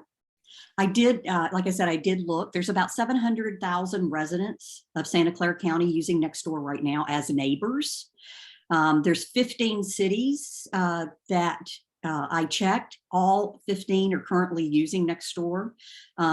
as you can see, the San Jose, of course, is the biggest because they've got the largest area, the most residents in their city. But the numbers are all very good. So probably anywhere from 35 to 50% of the households are using it within this area. So that's very good. The other interesting thing is that it grows every month, and it's organic growth. It's not because our public agencies or our businesses are out asking people to join. It's more neighbor to neighbor, invites neighbors asking people to join.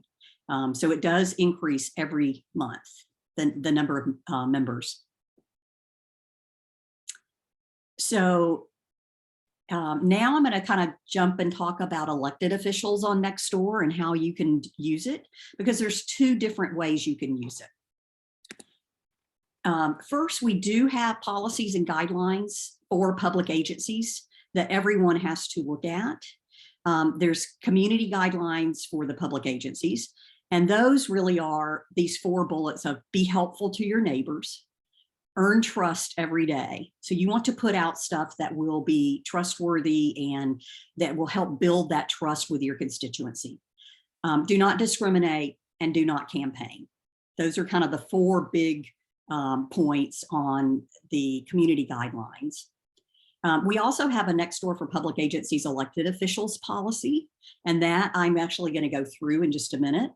And we also have a communications policy for public safety matters. So these are things like some major murder has happened. What can you say? What can you not say? We don't allow mugshots on.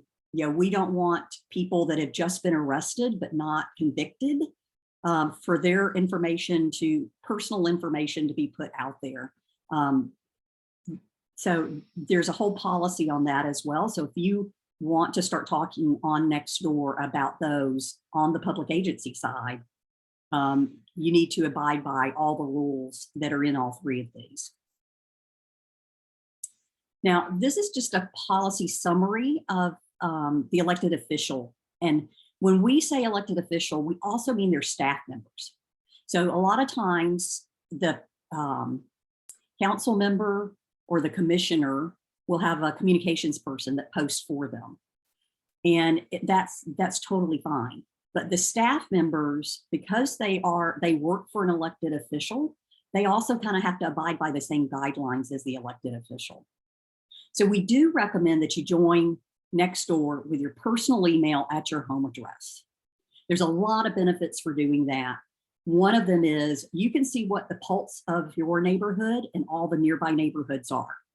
So if you live in your district, you'll just kind of know what's going on in your district. We have a rule that says you do not use your official title in your name. Nobody on Nextdoor uses their titles. So they're not, it's like, you're not the mayor, you're not a council member, you're not a doctor, you're not a lawyer. It's like you're a neighbor. Everybody's a neighbor. So you can include, we have an about section on the neighbor side that you can include information about yourself. I'm the council member for District 4. You can put information about where you went to school, what's your profession, anything like that on your about section. When someone in the neighborhood, when you post as a neighbor, they can click on your name and they can go to your profile and they can see whatever you put into your profile. And when you're posting, you should post about neighborly things. You're living in that neighborhood, you are a neighbor. So buy, sell, give away stuff, ask for recommendations, help find your lost dog, any of the normal neighborly things, that's what you should be doing. Now, all of you are have open records requirements. Nextdoor for the neighborhood side is not open record compliant. So you have to be very careful given what the laws are about social media. And if you have any questions about, can I do this on the neighbor side, you need to talk to your city lawyer, and they will know whether or not it's something that you can or should or should not do. We basically say, don't conduct any city or county business or campaign from the personal account. You can't campaign on Nextdoor on a personal or a business, I mean, on a public agency account either. But don't do that. If you do that, you might be subject to being kicked off the platform, or you're going to be conducting business and somebody does an open records request, and there is no way to fulfill that open records request. You'll be able to send in the post you made, but because Nextdoor's neighborhoods are private, you are not supposed to share any private information that people have on that site, on the individual neighborhood. So you may be thinking, what do I do if somebody knows that I'm the council member and asks me a council member question? So what we do is you can direct neighbors to the appropriate city or county department. So it's like, you know, you really need to check, you really need to talk to the transportation department, or you really need to talk to Parks and Rec about that issue. And you can give them the telephone number and all that. Or you can say, contact me through my work email, and this is what it is. And I'll be happy to help you with that as your councilman. So that is totally fine to do on the neighbor side. Then on the public agency side, different cities and different counties have different rules. So we make it at the discretion of the city or county Nextdoor for public agencies page administrator. This is usually like for the city of San Jose, that is the communications director for the mayor, because they have a strong mayor form of government. In a lot of the other cities that I looked at, it's city manager and council. And so it's in the city manager's office. There's a communications person that does all the, it's like the public information officer for the city. And so you can go to them and ask to be added to the city or the county Nextdoor page.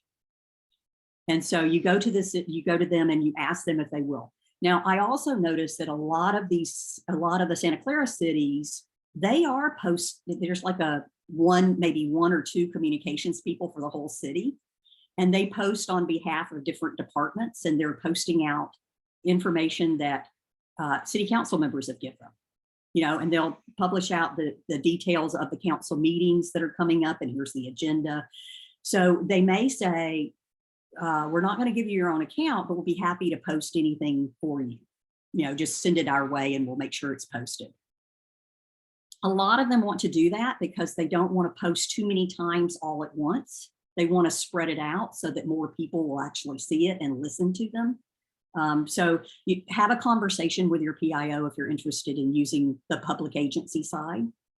And you can share updates that help neighbors stay informed what's going on. You can participate in local issues. You can talk about public safety risks. You can help them with emergencies. You can get them ready for it. You can make it basically a more resilient neighborhoods within your city by posting. Again, it can't be used for campaigning or campaign fundraising, all of the things that pretty much you can't, you wouldn't be able to do from in the city website. That is kind of the policy summary. And then I'm just going to have a few more slides of sample posts. And these, I just went to different pages and kind of said, okay, what are they talking about? So City of San Jose, Vice Mayor Jones, I picked one of yours. This is Costco Meet the Developer, and it went to just his area, so just his council district. City of Santa Clara, you have a communications coordinator, David Knight, who posts on behalf of almost all of the departments. And so he's talking about participate in public meetings from home. So this was for the council. So it was a special council study session. And so that was one that they've done. And then under the City of Santa Clara, you have a public information officer, Lauren, who is talking about a joint Planning Commission City Council meeting. And here's what they're going to be doing. So they can drive people to come to your council meeting. They can drive, if you want to have, like, just for your one district, you want to have a meet the council member, they can post those types of things. So those are some sample posts from some of the agencies. And that is all I had. but I figured that from this, you guys would have questions. So Yes. Thank you, Robbie. Lots of good information. Before we go to the board members, I'm going to see if there's any members of the public that would like to comment on this presentation. And I don't see any hands raised, so I'm going to go to the board members. Actually, I'll take the first, throw out the first question, Robbie. One is that you started out your presentation by saying how the goal of Nextdoor is to be kinder and gentler than what we see on the other forms of social media. I'll be honest with you, I don't see it. I haven't seen it as being kinder. In fact, we've noticed a lot of vitriol and tension and arguments and misinformation. Mm-hmm. So, I mean, there's a lot of positives too. I'm not saying it's all bad, but the bad definitely jumps out. Mm-hmm. So, what is the recourse for the users or elected officials when we see that type of behavior or pattern taking place on Nextdoor? So there's actually multiple components to this. So the first is that we rely on the neighbors, and you as a neighbor, like if you were on the if you had posted something on the public agency side and somebody said something negative, we rely on neighbors to report inappropriate content. And what happens with that is that it goes into a moderation framework where if it's a neighbor post and a neighbor comments, like bashing their neighbor or you're so stupid or whatever, that neighbor, when they start typing in their message, will pop up what we call a kindness reminder. So this is the other piece where we don't care about the quantity of the post, we want the quality of the post to be there. So we want those posts to be helpful and the comments to be helpful. So we have, at this point, I think we're up to 6 different kinds of kindness reminders. And so if I'm typing in keywords and it's like, you're a jerk, you don't know what you're talking about, it will automatically pop up and stop me from typing and tell me one of 4 or 5 little reminders that says, hey, these are your neighbors. You need to be, they will react better and they will listen to you more if you say things in a different way to them instead of yelling at them, instead of, so it's all these different things. And then we have, they can click on some help articles we have on how to have communications and how to have constructive discussion with your neighbors. So we have that one. We have one on racial profiling. We have one on the unhoused neighbors. People kind of jump in and say, get rid of those people. So we have those 3.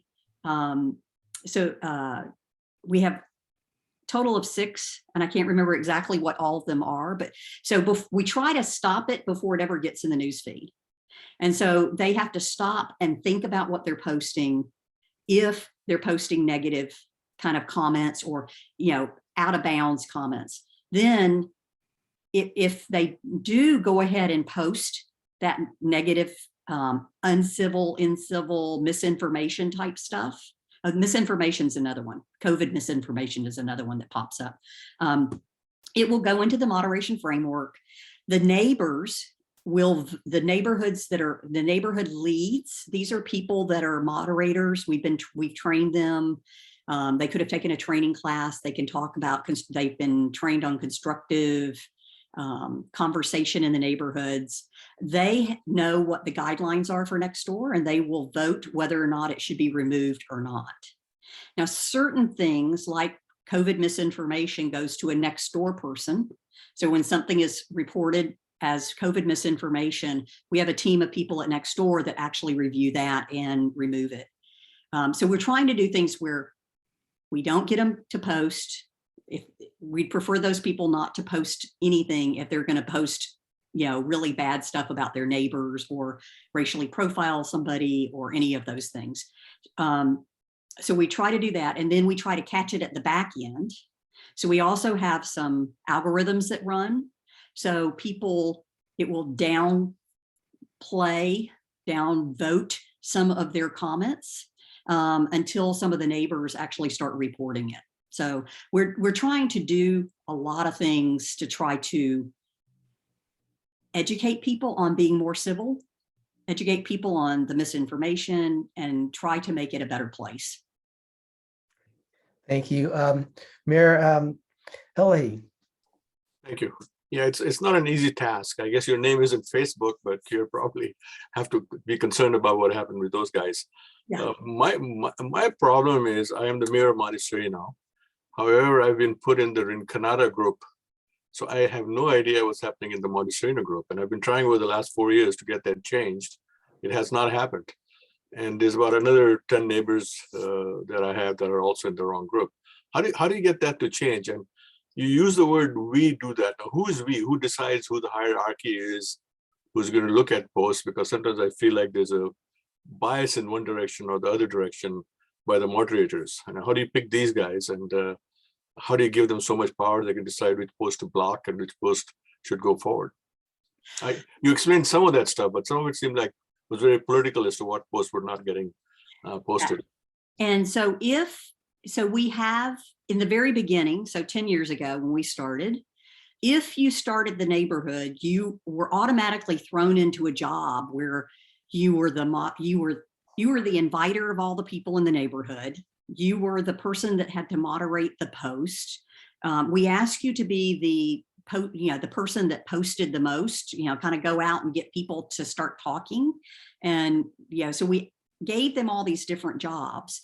And we've recently, about 2 years ago, year and a half ago, we've started splitting up the jobs. And so when people come into the neighborhood, it used to be the lead that would send them a note and say, welcome to the neighborhood. Here's some links so you can see what the guidelines are. Now we have a welcoming committee in each neighborhood. We also have people that have volunteered to be moderators. They were already reporting tons of content anyway. So if they already knew the guidelines and they were reporting, then we allowed them to also become a moderator. So we're trying to split up the one lead person to, okay, there's a welcoming committee, there's a moderating group, there, group of people, and they are vetted, and there's reports on each person that is a moderator as to whether they're abiding by the guidelines or not. So if I vote, because I like a person, I vote that keep the post, but it does violate guidelines, then after I've done that a certain number of times, they take away my ability to moderate. So I don't get to vote because I'm not even in the Montessori group. Well, and so you're not in the monitor.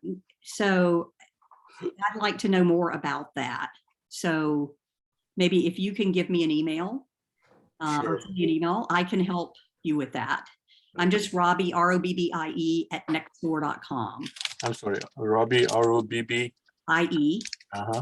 at nextdoor.com. So I can help you figure that out. My guess is that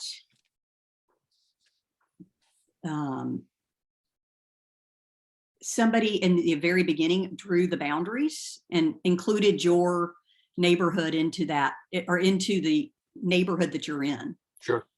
That's my guess. Yeah, it's a good guess. It's got to be a way to get out of there now.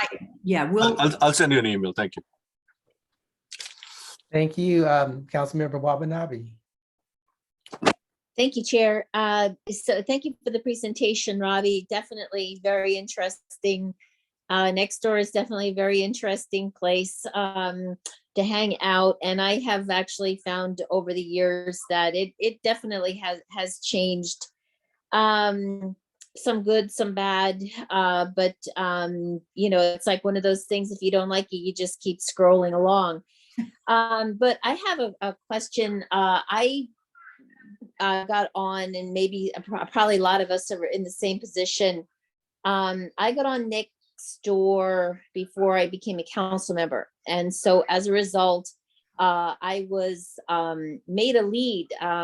Just one day I found myself, I was made a lead and a moderator. And in the last, I guess, well, 5 years now since I have been a public official, I have found I found that I'm uncomfortable being a lead anymore, and found actually in the election last year, people were there were some people out there trying to say that I was making decisions about content and you know, people that may be violating guidelines. And I wasn't, because to be honest with you, I didn't feel like it was appropriate for me to be making decisions or reporting people. And so I stayed off of that, even though I was still a lead and there was lead attached to my name as a member of Nextdoor. But I wanted to get your perspective on that as well, Robbie, and maybe you could tell me, because I've actually tried to remove myself as a lead and a moderator just so as that people would not try to say that I was making or voting on issues that I wasn't when I was not. So any perspective you can give on that, I would appreciate it. Maybe some others would too. Yeah, and I'm personally a lead as well, and there's certain things that I absolutely hate about being a lead. And one of them is I love welcoming everyone into the neighborhood, but I absolutely hate having to know every guideline and having to look at every nitpicking little report that comes in. You know, so somebody is having a personal dispute with somebody, and they're reporting everything that person does on Nextdoor. Yeah, so I hate that part of it. You can, so like in my case, I love being somebody that welcomes people in, sends them a thank you note. Welcome, glad you're in the neighborhood. Here's some things you can do. Here's some groups that are kind of fun groups to be in the neighborhood. And so by bifurcating all these different jobs, I can now go to them and say, I want to stay on the welcoming committee. I don't want to do that moderation stuff. And they're actually, so then what it shows on my profile then is not lead. I'm showing welcoming committee instead of that lead thing. And so I think the lead designation will go away as people start migrating into the different roles that we have for, kind of maintaining the neighborhood. But you should have been able to request that your lead status be removed, and it should have been removed. So if that's something you want, shoot me an email and I can help you with that. Thank you, Kathy, and thank you, Robbie, for that presentation. I'm sorry, Mayor Wailea. Thank you, Vice Mayor Jones. Quick question, Robbie. Firstly, a big thanks for your presentation. Helps a lot. The map you showed, part of it was Saratoga, and that brings to mind a challenge that a lot of residents here have asked. When we are trying to post for Saratoga, people struggle all the time. Some people who are very avid users will be great. They don't have challenges, but part of where I post in my neighborhood, part of it goes to Cupertino folks. I have friends there and I recognize their names and I can tell. So something you could do to help us users, and I'm not an avid user, but others have, at times we want to post only all across the city. So that's one question, if you can help now, or I can follow up with an email. The second question is, can the city from the public agency side have visibility into what conversations are happening across the city from the neighborhood perspective, what the residents are talking about. Thank you. So the first one, if you're a neighbor, the neighborhoods don't abide by city boundaries. So I post into my neighborhood, and I live in San Mateo County in an area called Emerald Hills. And it's kind of it's got Woodside on one side. So we're kind of the hills area from 280 into Redwood City. But we've also got some people on, down as far as Jefferson, all the way up to Edgewood. And so we're this really, 5,000 homes in the hills that's unincorporated. So for me, when I post a message, I can post to my neighborhood, and that hits all 5,000 homes in my neighborhood. Or if I post to my nearby neighborhoods, I post to this, mine go into neighborhoods that are in the city of Woodside, city of Redwood City, city of San Carlos, and other unincorporated areas of San Mateo County. And so that was the general premise of, these are the neighborhoods that touch your boundary. And so if you're near the edge of a boundary within a city, you are going to talk to people around you. Now, if your dog runs away, it doesn't know there's an artificial boundary called a city, so it may run over into that other city. And so that was kind of the premise, was there, missing children, missing adults, missing dogs, cats, whatever, don't know, neighborhood boundaries, and they don't know city boundaries. So the way, if you wanted to not talk to the people, say you were on 280 and you didn't want to talk to anybody on the east side of 280, you could go into your settings and you can turn off the neighborhoods that you don't want to talk to. So that's that first part. Now, if you are on public agencies, that public agencies is bound by the city. And it doesn't, so like if you wanted to go citywide posting from the government agency platform, it would, if there's a neighborhood that's half in the city, half outside the city, you would only be talking to the people that are within the city. So from the public agency side. So it actually goes plot by plot and says, these are inside the city boundary, so therefore you're going to talk to them. The other piece of it, it was the public agent. Oh, so you cannot, so the public agency side, because of the open records requirements and neighbors really wanting to keep their information private, that's why we have two totally separate platforms. Neighbors can talk about anything they want to talk about, but you can't see it from the agency side. So you can't see into their individual private neighborhoods and see what they're talking about. That's one of the reasons that for staff members of, like say the police or the fire or emergency management, if they live in the city, we tell them join in the cities. You're going to know what's going on in your neighborhood. I mean, you're going to know in your neighborhood what the things are. You can then go to your agency platform and say, hey, somebody told me this is going on, and here's what the city is doing about it. And so that's one of the reasons we recommend that elected officials, any of the staff members from any of the departments join in their neighborhood, and they're going to understand what's going on Nextdoor. Thank you very much. Thank you. And again, thank you, Robbie, for that presentation. It was very helpful, I know, for me and hopefully for the rest of the board members. And again, this is will be a continuation. Every month we'll have a topic for board member development. So thank you again. Thank you. All right. On to the next topic, which is the planning collaborative update. And Paul Pinninger from Bard and Driscoll will be presenting on that topic. Welcome, Paul. Help if I unmuted myself. Thank you very much. Let me call up my presentation, and I have about a 10-minute presentation. Then I understand that there'll be another 10 or 15 minutes of time for comments and questions.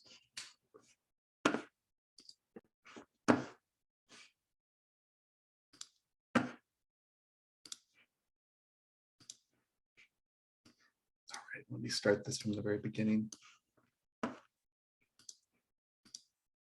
Okay. Thank you, Vice Mayor Jones, other members of the Cities Association Board. It's a real pleasure to be presenting to you this evening about the Regional Early Action Planning Grant for Santa Clara County and the activities that are going to be funded under this grant over the next 18 to 24 months to help support housing and good quality local housing planning. So as an overview, I'm going to speak about the REAP grant agreement. I'm going to talk about a proposed work plan for 2022. And then also at the request of the executive board, I'm going to talk a bit about a couple of new state housing laws which were passed, which will have an impact on local housing planning in Santa Clara County as well as across the state. And these are SB 9 and AB 215. And then, as I mentioned, we'll have time for questions and comments at the end of the presentation. The REAP grant is a source of funding from the state of California. It was allocated to the Association of Bay Area Governments /MTC, in which ABAG, as the regional planning agency, has now sub-allocated to all of the counties in the Bay Area to support planning activities that either accelerate housing production or facilitate compliance in implementing the 6th cycle of the regional housing needs allocation for the Bay Area. This funding is available to support planning activities and should not be used to support RENA appeals or the development of specific housing projects. For instance, it won't support specific housing development projects through subsidizing housing costs of any type. It's really a planning grant for housing. As a reminder, the primary way that this type of technical assistance regarding planning for housing has been taking place in Santa Clara County, and we're anticipating will continue to take place, is through the Santa Clara County Planning Collaborative, which all of your jurisdictions have very generously supported, and your staff from your housing and planning departments or community development departments attend on a regular basis to access a variety of technical assistance and training tools.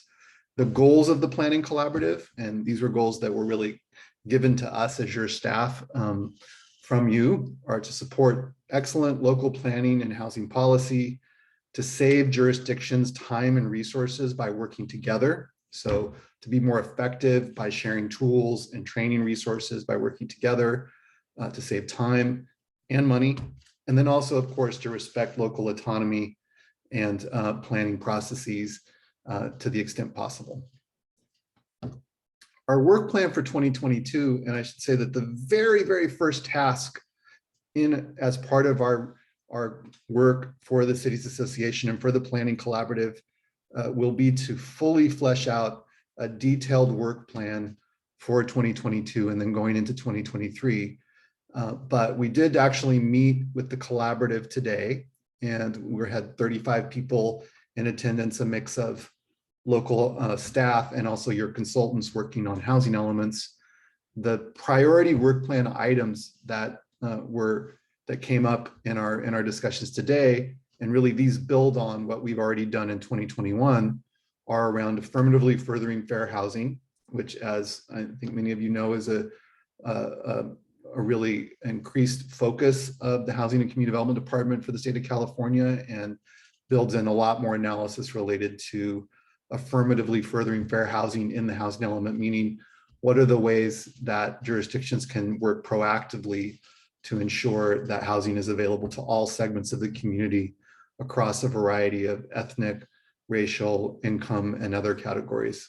So affirmatively furthering fair housing in all of its complexity and all of its aspects is a priority item for us in the work plan for 2022.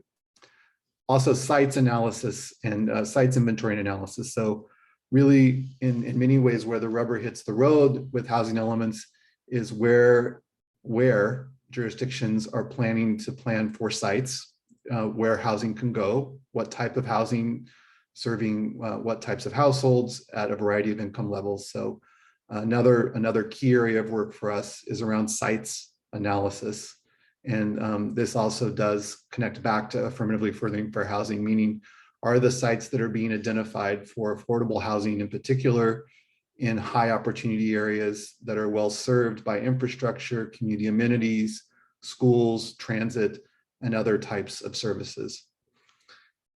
Another key area of work for us that was suggested by staff today in our planning collaborative meeting is around policies and programs.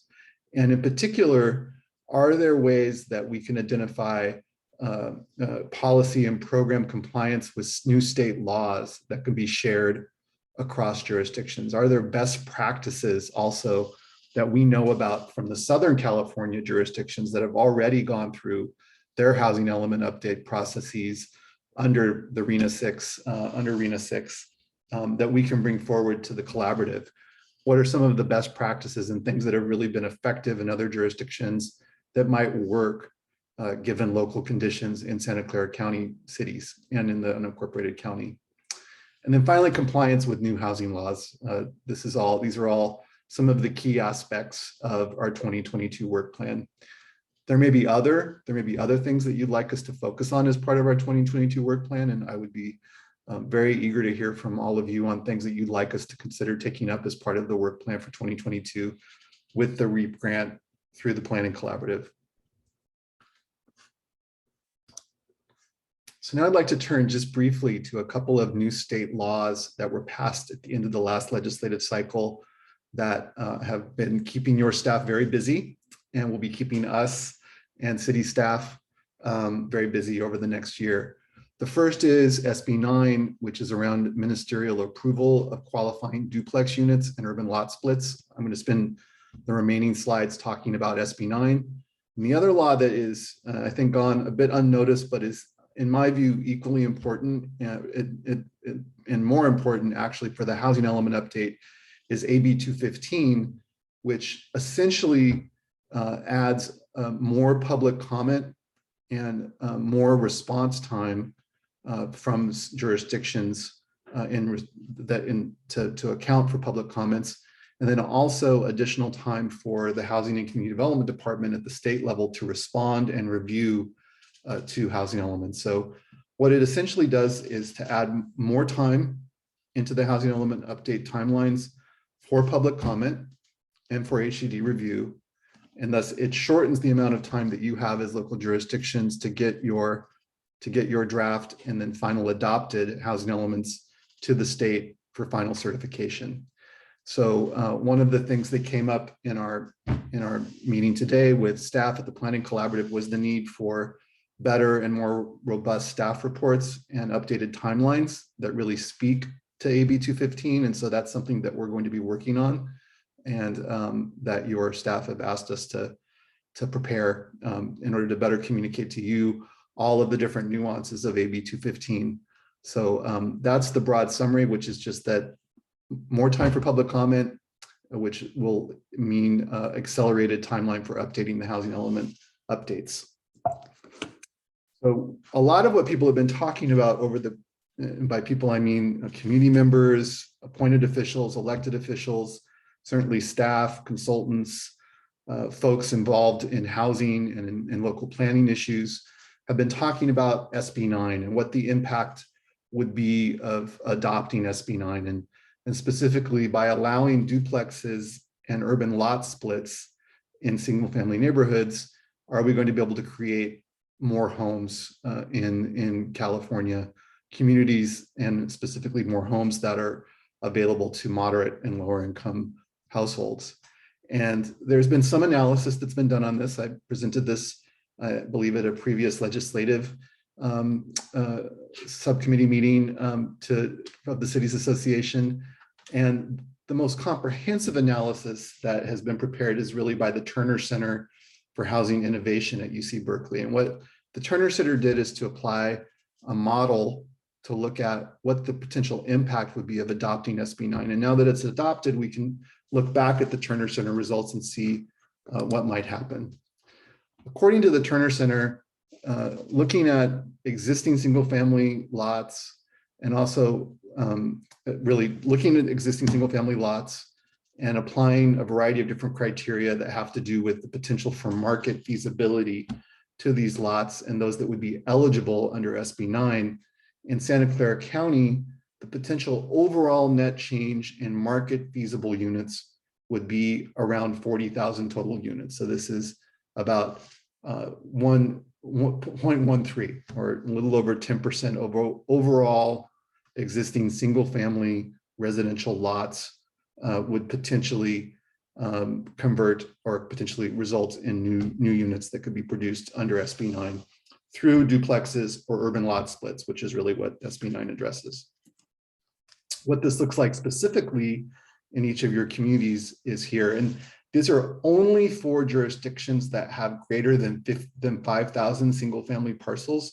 So it does leave out a couple of jurisdictions in Santa Clara County, most notably Los Altos Hills and Monte Sereno, which is not to say that SB 9 doesn't apply there. It's just that the Turner Center's analysis doesn't cover those two jurisdictions.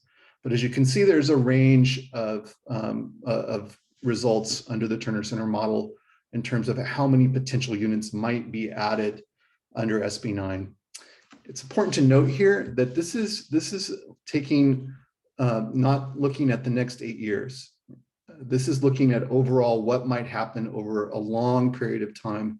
And what the Turner Center and other analysts have been at pains to point out is that it's likely that that the uptake of homeowners to take advantage of SB 9 is likely to be gradual, and that these new units would be added depending on the jurisdiction over a relatively longer time period. So many of you have already had presentations from your staff on SB 9 and have already taken many key actions and decisions related to SB 9, most importantly by adopting either a resolution or an emergency ordinance incorporating SB 9 into your local planning and policy. Some of you have already also taken a look at initial recommendations on how to adopt objective design standards related to single family homes and duplexes under SB 9. Going forward, there'll be a variety of other actions that all jurisdictions in California will need to take, including preparing application forms and checklists, formats for deed restrictions for short-term rentals, forms of owner occupancy affidavits. So there's a requirement that homeowners that are taking advantage of SB 9 prepare an affidavit showing that that the units will be owner occupied. Owner occupancy requirements for 2-unit developments, those that are being undertaken with no urban lot splits, and then verification of rental occupancy in the prior 3 years. And then finally, there are certain requirements around the incorporation of SB 9 into historic districts, designated historic districts. So this list of key actions and decisions is really a short version of a much longer list of key actions and decisions that your staff and others will be working on and that will help to support through the planning collaborative. But I wanted to just bring up some of these issues, many of which, as I mentioned, some you've already seen, I imagine, in staff reports, but others which will be coming before you in the near future. So with that, I will stop my presentation, take questions and comments related to the REAP grant, related to SB 9, related to AB 215, or any other housing or other planning related issues that you would like me to address. Thank you again for putting me on the agenda. Thank you, Paul, for that presentation. Before we go to the board, I'm going to ask, are there any members of the public who would like to speak on this item? And I don't see any hands raised from the public, so I'm going to go to Mayor Rennie. Thank you, Chair. My question that I've been struggling with, and as we're coming into planning our housing element, the RENA numbers are something like 60% of our total RENA number needs to be at a decently affordable level. Most projects a developer are going to bring are 20% affordable. Maybe you could get it to 25. You're really lucky to 30%. So what we're struggling with is how do you actually get enough of them affordable without actually building 5 times as many units as our arena number requires. And my understanding of the law is, let's say we put a site and we say, well, we want 100 units there and 40% of them are going to be affordable. Well, of course, nobody's going to come back, or even if we put 50%, nobody's going to come back and give us 50%. They're going to come with some other project. And then when we approve it, we have to then come up with another site for the rest of the affordable units that didn't get built on that site. So what I'm really trying to understand is, how do we actually deal with getting the number of affordable units we're supposed to have in our arena numbers without building a lot more than our total arena number? It's a great question. And I think it's a question that a lot of your peers in other cities have also been posing. The essential requirement that you have is to plan for a sufficient supply of sites that could accommodate housing for very low and low income households during the planning period. And there's a couple of ways that you can do that. The easiest way is by building sites that are at a minimum density of, in Santa Clara County now, 30 dwelling units to the acre if you're a jurisdiction above a certain number of residents. So these are called the Mullen densities. And these are also called safe harbor densities.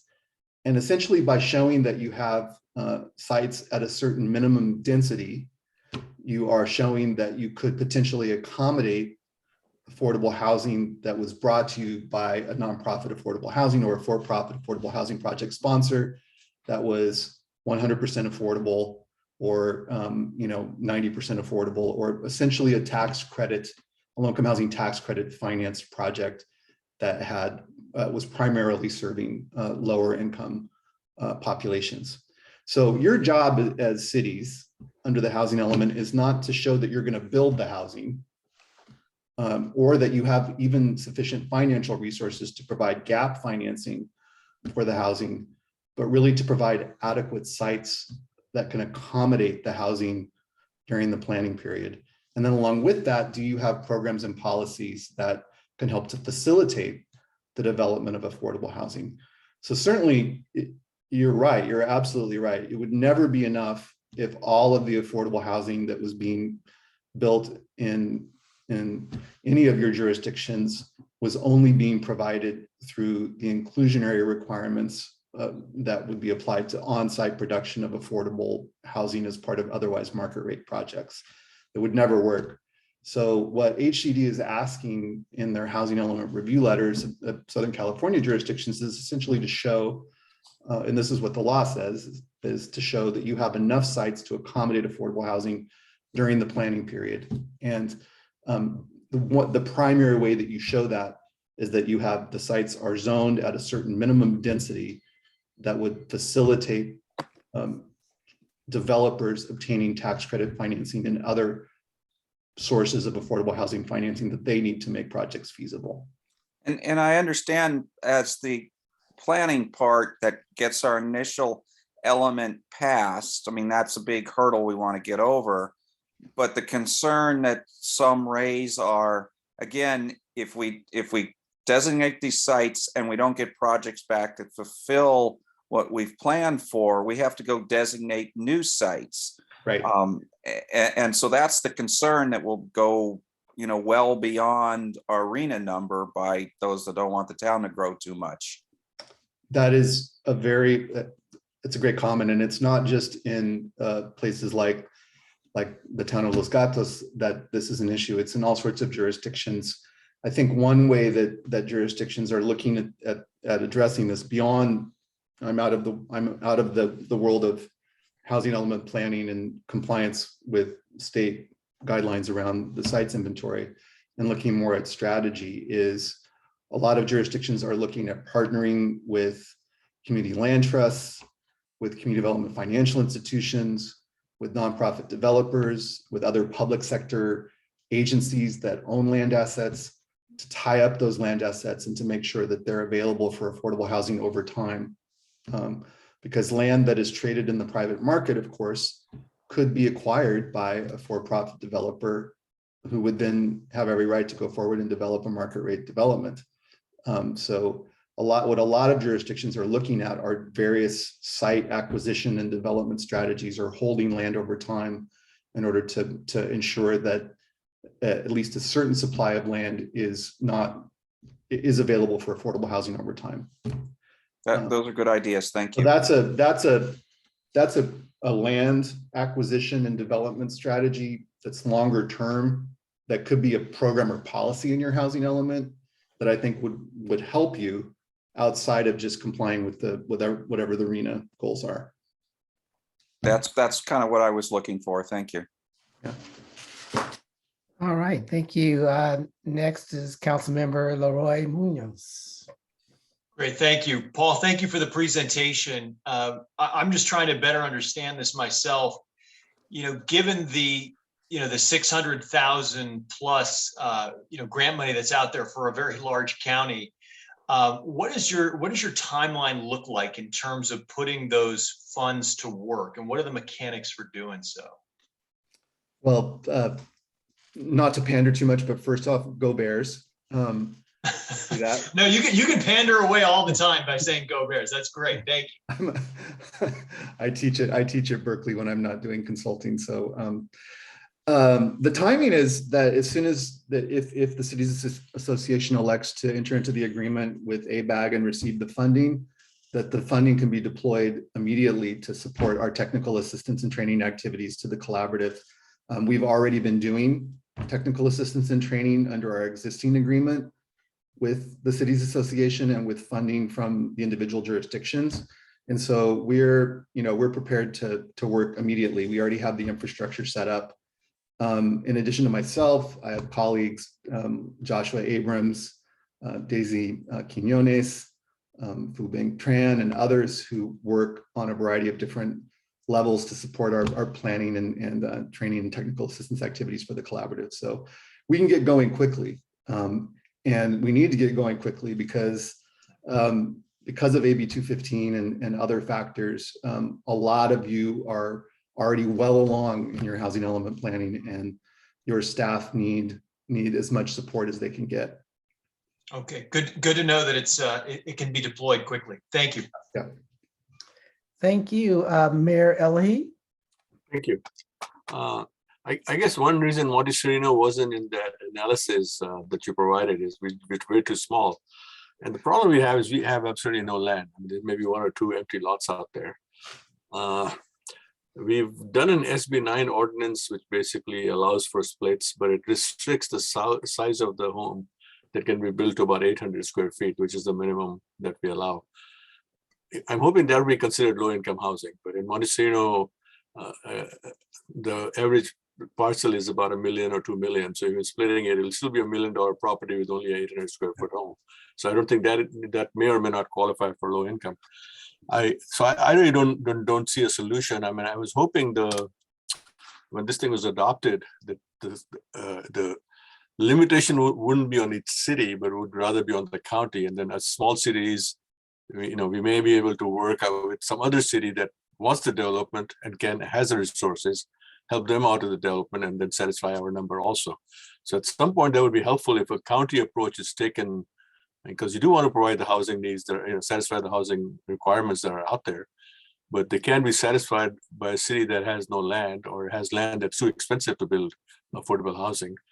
But that city may be in a position to fund somebody else or subsidize something else somewhere to acquire the land. So I don't know if you have a solution for Monteserino or not. But that would be helpful. I unfortunately don't have a solution, but not speaking with my Baird and Driscoll hat on or as a representative of anybody but myself, I think you're absolutely right that the next stage in collaboration across jurisdictions has to be jurisdictions that are higher resourced, figuring out ways to work with jurisdictions that have land that can accommodate affordable and moderate income housing. And that is something that's been discussed. I mean, this is not a new idea. Going back to RHNA 4, this has been an idea that's been discussed. And there have been examples of, for example, the city of Colma provided funding to an affordable housing development in another San Mateo County jurisdiction, because Colma is very land constrained for residential development, but and did that because it was the right thing to do, but Colma didn't receive credit towards its RENA obligations for that. So I think some consideration, this is just me, over the very long run should be taken into account that, you know, that jurisdictions that do have RENA obligations and have financial resources could potentially apply those financial commitments towards meeting their RENA. Yeah. I understand you're speaking for yourself. I guess maybe that would be our mitigation. Maybe we should go ahead and do it anyway. when the issue comes up, we'll say, yeah, but you know, we did what we could to provide the housing. So there are examples of jurisdictions that have money, that have provided funding for affordable housing developments, provided gap financing towards affordable housing developments in neighboring jurisdictions. The issue in just related to the housing element planning period right now is that you're not able to apply those financial commitments towards meeting your RENA goals. Sure. Yeah, it might be mitigation though when you decide to punish us, I guess. All right, thank you. Thank you, Councilmember Burke. Thanks for a good presentation. I had a couple of comments and a question or two. So first, on recommendations for other uses, mine would be somewhat of an expansion on the training. It's over 20 years ago when we had a general plan update, and it was the first one where we started embracing in areas of our city what was then new urbanist and neo-traditional urban design. We brought in some of the real leading thought leaders and experts, Andres Dewani and Peter Calthorpe, for Major Charrette's, and it had a very strong impact on providing a vision for community members who were very hesitant about that densification to see where really good urban design could actually enhance the livability. And so I'd like to recommend that we really look at that kind of education for both elected officials. Our planning staffs know this stuff and this is what they live by. And they assume that the public and the elected officials understand it as well. And my experience is that isn't the case. Also, just a recommendation on a clarification. You kept referring to it, SB 9 as being for duplexes or lot splits, but it's really and or. And in most circumstances, we're expecting and seeing the early applications are for both a lot split and then duplexes on both sides. And that's an important distinction. And it's really some of the characterization of SB 9 elsewhere has seemed to deliberately kind of just call it a duplex bill, but you could think of it as a quadplex bill in that sense.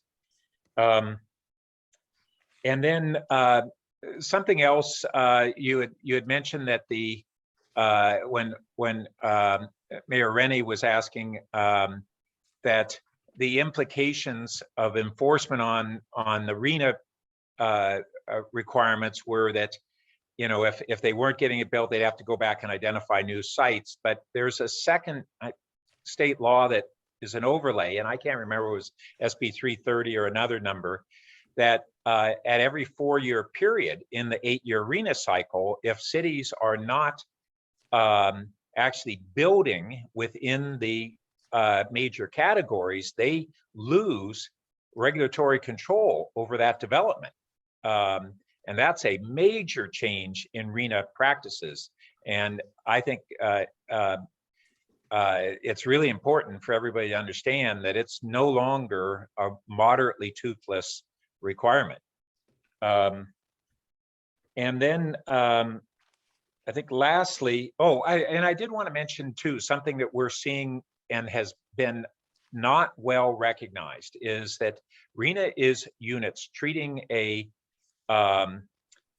studio or a 1-bedroom the same as a family townhome for families means that cities are incentivized to overwhelmingly meet their RENA numbers by very small units. And the market is responding in a similar way. And we're getting overwhelmingly studio and 1-bedroom proposals, and I don't see any change in that. And the impact of the RENA allocations as they're currently set up, rather than what I think they should be focusing on is mandating numbers of bedrooms, perhaps, or something along those lines, or some kind of a hybrid approach. But we're going to have massive housing development that will be overwhelmingly for studios and 1-bedrooms, and essentially anti-family housing policy. And it's never been discussed that way, but that looks like a very strong practical impact of this. And I know that's not the stated intention of the laws. Finally, on the affidavits for SB 9 lot split and duplexes, the requirements that there be a 3-year occupancy by the developer, we're struggling to find how there's any ability to enforce that. And so I'm sorry for multiple comments and questions, but any of those that you have any responses to would be welcome. Thank you. Thank you. Just starting at the top, and I tried to take good notes as you were making your comments, so I've noted everything that you've said. That's a great idea around technical assistance, or some sort of visual set of products or trainings designed for the general public and for appointed and elected officials, and not necessarily for planners or wonks like me. We did have a couple of infographics that we've prepared, and there's just now been some new design renderings that have come out related to SB 9. But I think that's a great idea. And what I would ask of you and other folks, in the meeting, is if there are firms or designers or examples that you've seen where this has been done recently that are particularly well done or have been effective in your community, we would be really open to receiving those ideas. We know that the region is going to be contracting with Opticos around, which is a design firm based in Berkeley that's done a lot of work in a variety of jurisdictions in the Bay Area around objective design standards.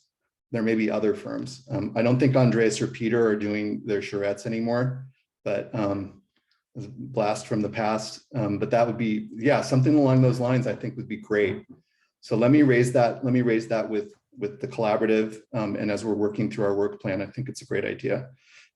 You're absolutely right, is and in the infographic that we've helped to prepare for ABAG, that impact of the and/or urban lot split and/or duplex is exactly right. I'll have to follow up on your comment around the 4-year planning period. I think that there's some nuance there, but that's something that we'll follow up with. And I think your other comments were more in the way of comments rather than questions to me about RENA. But you would not be alone in being a elected official who has expressed concerns about the potential impacts of RENA as it's currently been implemented. Thank you. Thank you, Councilmember Abe Koga. Thank you, Chair. And yes, thank you for the presentation. Actually, what Mayor Burt mentioned, I agree with the several comments. And I also was told the same by our staff in regards to the not just identifying sites, but actually having to get those units built. So that's our city's understanding. So if we can get clarification on that, that would be very helpful. But going back to Mayor Burt's comments and Mayor Rennie's comments, I've been looking at these new requirements, and I agree with Mayor Rennie in terms of the affordable units component. I saw the challenge, or see the challenge of, like, for Mountain View, about 42% of our new RENA numbers are supposed to be in the affordable category, and we have inclusionary at 15%. We've done quite a bit of 100% affordable units, but realistically, I just don't see how we're going to hit that number or percentage unless, there's an infusion of funding from somewhere from the state. So I guess my question is, how much do you help us, or do you do in terms of advocacy? So, a lot of what we do with our Legislative Action Committee has been more reactionary, like taking positions on bills. But what I was hoping this time around with Rena is a mechanism to be able to provide, real life situations, and to be able to tell HCD, well, this is what's really going on. And frankly, this is not realistic. And to be able to have that kind of dialogue, I guess, is what I'm looking for, so that we can, have a successful RENA cycle, where everyone can really achieve what the numbers that we're being given. Because I just can, this is my third cycle that I've been involved in, and we just never reach the numbers that we're given, and then we get more. And like, instead of doing that, could we be really more realistic, and can we get some more responsiveness, I guess, from HCD is what I'm looking for and asking for, and what can we do as a collaborative to try to push that request or conversation forward. Great questions. So in terms of what our role is, I'm going to put, I don't know if I can do this. I'm going to put in the chat a link to the HCD memo or guidance on the no net loss law, which I think is what a couple of you have been referring to, which is about maintaining the availability of sites to accommodate lower and moderate income households during the planning period. So I think that's where some of the comments have come in. On your broader comment about what our role is as your technical assistance provider for the collaborative, we can certainly facilitate conversations between the Cities Association and staff and local jurisdictions and HCD. And that's in fact a role that we've already been playing over the past year, is providing feedback to HCD staff and leadership on local government concerns around housing element policy and how housing elements are being reviewed. I will say that staff at HCD are incredibly impacted right now by the amount of review that they have to do for Southern California housing elements, and so it has been challenging to sometimes get time on their calendars, just because of the sheer amount of work that they have to process.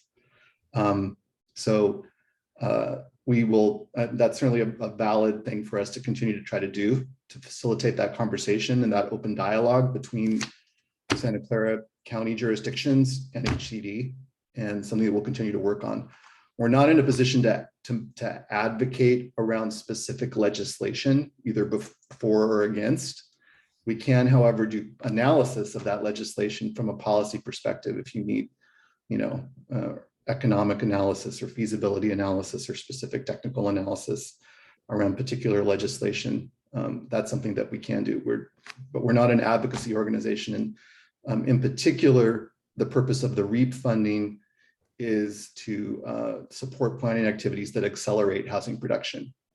So as long as you can characterize what you're asking us to do as supporting RENA 6 housing planning or accelerating housing production, there's a broad range of things that we can do. Yeah, I think we want to accelerate and build more housing. And we've said, as a city, we've been that way for a long time, but we're not getting, I don't feel like we're getting the tools to actually do it, especially on the affordable side. And that's what I'm hoping, that someone needs to understand that we want to do it, but we're not getting the resources to, and we can't do it on our own. Yeah, good, thank you. Thank you, Mayor Walaya. Thank you, Vice Mayor Jones, and thank you, Paul, for your presentation. I agree with and have similar concerns as have been expressed by, excuse me if I miss anybody, but I'm looking here, Mayor Rennie, Mayor Burt, Mayor Elahi, and Councilmember Avikoga. pretty much similar issues in Saratoga. So we are in the middle of our housing element. We have had, we were, I believe, one of the first ones to start community engagement. We have spent about a year on that. The council has had 2 special meetings, 6.5 hours and 8.5 hours. And we are nowhere near a solution. It's a very difficult situation. It goes back to what Mayor Elahi pointed out. We have no land. We are 99% residential built out, practically no commercial land left, because in the past, so many housing element cycles, we've had to convert them to mixed use and lost one of our only 2 grocery stores, well, 2 years ago now, due to SB 35, because we just can't meet the RENA numbers. Our last number was 439. I was on the planning commission that time. It looked very unrealistic. And I'm forgetting the number. We are probably not even near the half of that. Let's put it this way. Now we have got 1,700 units to plan for in the next cycle. Unimaginable. So the concerns, the questions from the residents are valid concerns. How are we going to plan? And as Mayor Rennie said, after planning, we won't meet them. Realistically, possibly we won't meet those numbers. Then what do we do at that point? We keep on continuing to lose local control. My other 2 questions for you are, you mentioned something about the timeline with AB 215.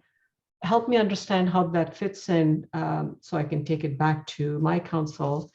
And also the site inventory analysis, what part are you playing there? And lastly, the SB 9 units, repeatedly question asked by residents in my city, can we account for X number of percentage in the RENA allocation? Because I just saw you about 10% or something, you said each city roughly would over time. If you can help me with that, that'd be fabulous. Thank you very much. So let me, and I want to make sure I got all of your questions. So the first one is related to SB 9, and the numbers I showed you were from the Turner Center, which is an institute at UC Berkeley, estimating the potential production that might be achieved of new housing units as a result of the adoption of SB 9. So that's overall housing units. That doesn't necessarily apply to the RENA 6 planning period. And you would still need to have some additional analysis to show how, by adopting SB 9, new units, either for above market, above moderate, or moderate income, or other AMI levels, would be produced according to SB 9. ABAG has asked HCD for guidance. Excuse me. I'm being over a cold, so I'm trying to not cough. ABAG has asked HCD for guidance on how to apply SB 9 to housing elements, and so we hope that that will be forthcoming, and that will be something that will be available to your staff. I'm sorry, I let go of your other 2 questions. If you wouldn't mind repeating them.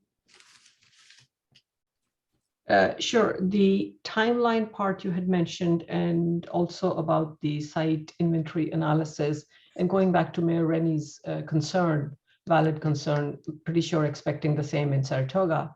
If we couldn't meet, come anywhere near meeting the last number of 439, now at 1,700 plus in the next 8 years, how are we going to meet it? Because we are losing land. 50% we are in wildland urban interface area. And as Mayor Burt was talking earlier this evening about the impact of climate change and wildfires risk increasing.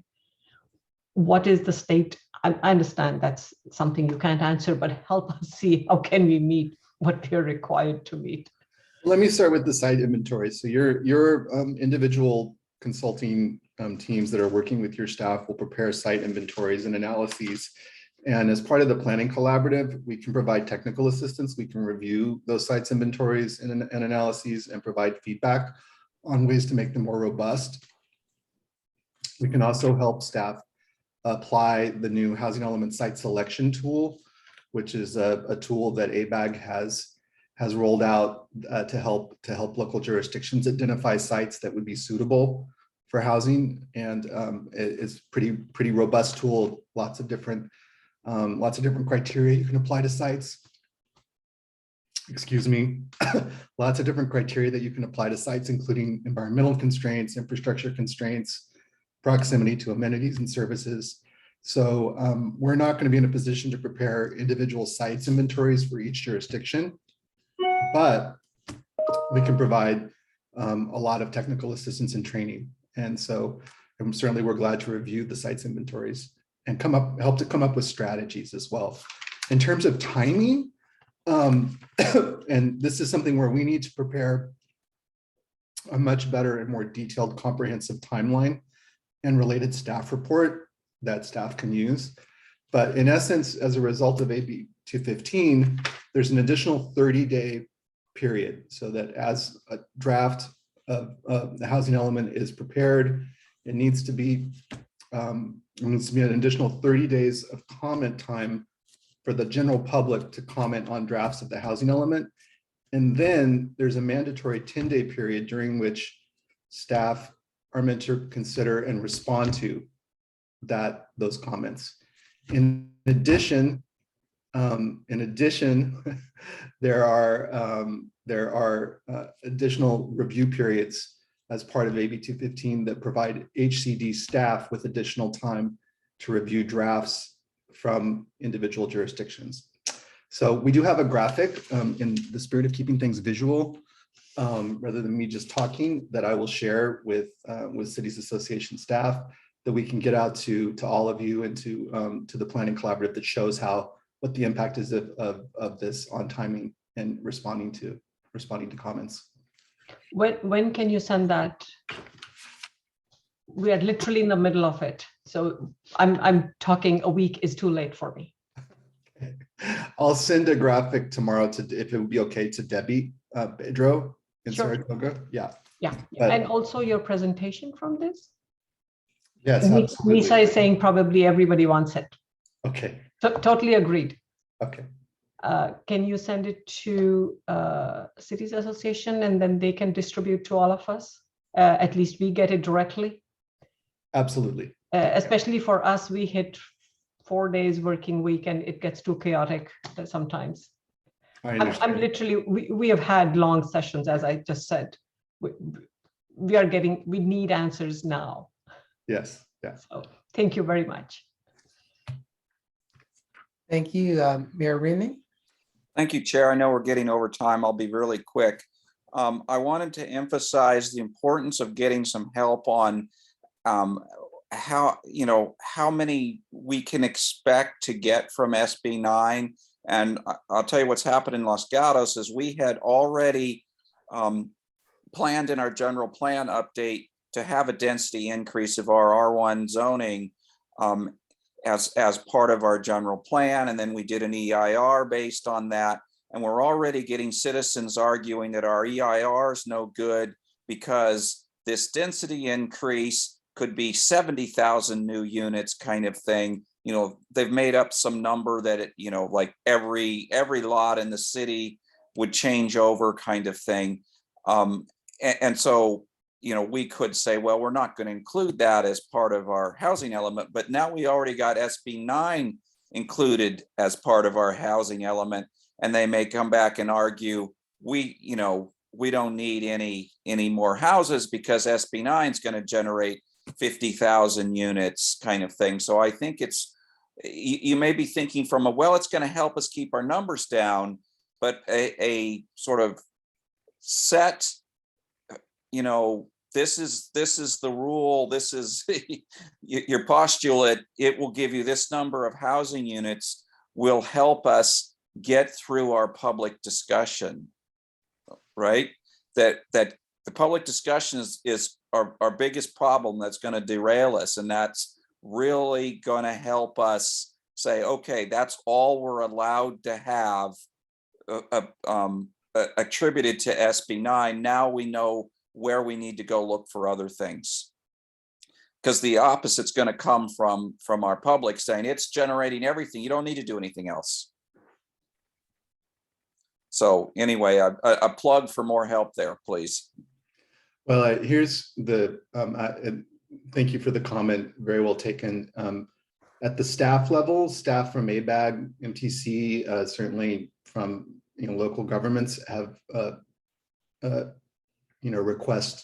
requested urgently guidance from HCD on this topic, and it's not forthcoming. So I think one way to approach this is, and I've just said that we're not in a position to do any legislative advocacy, but certainly as city council people and mayors, you are. And so it may be worthwhile considering talking to your state senators or assembly people about this issue so that they can raise it with the departments who are involved.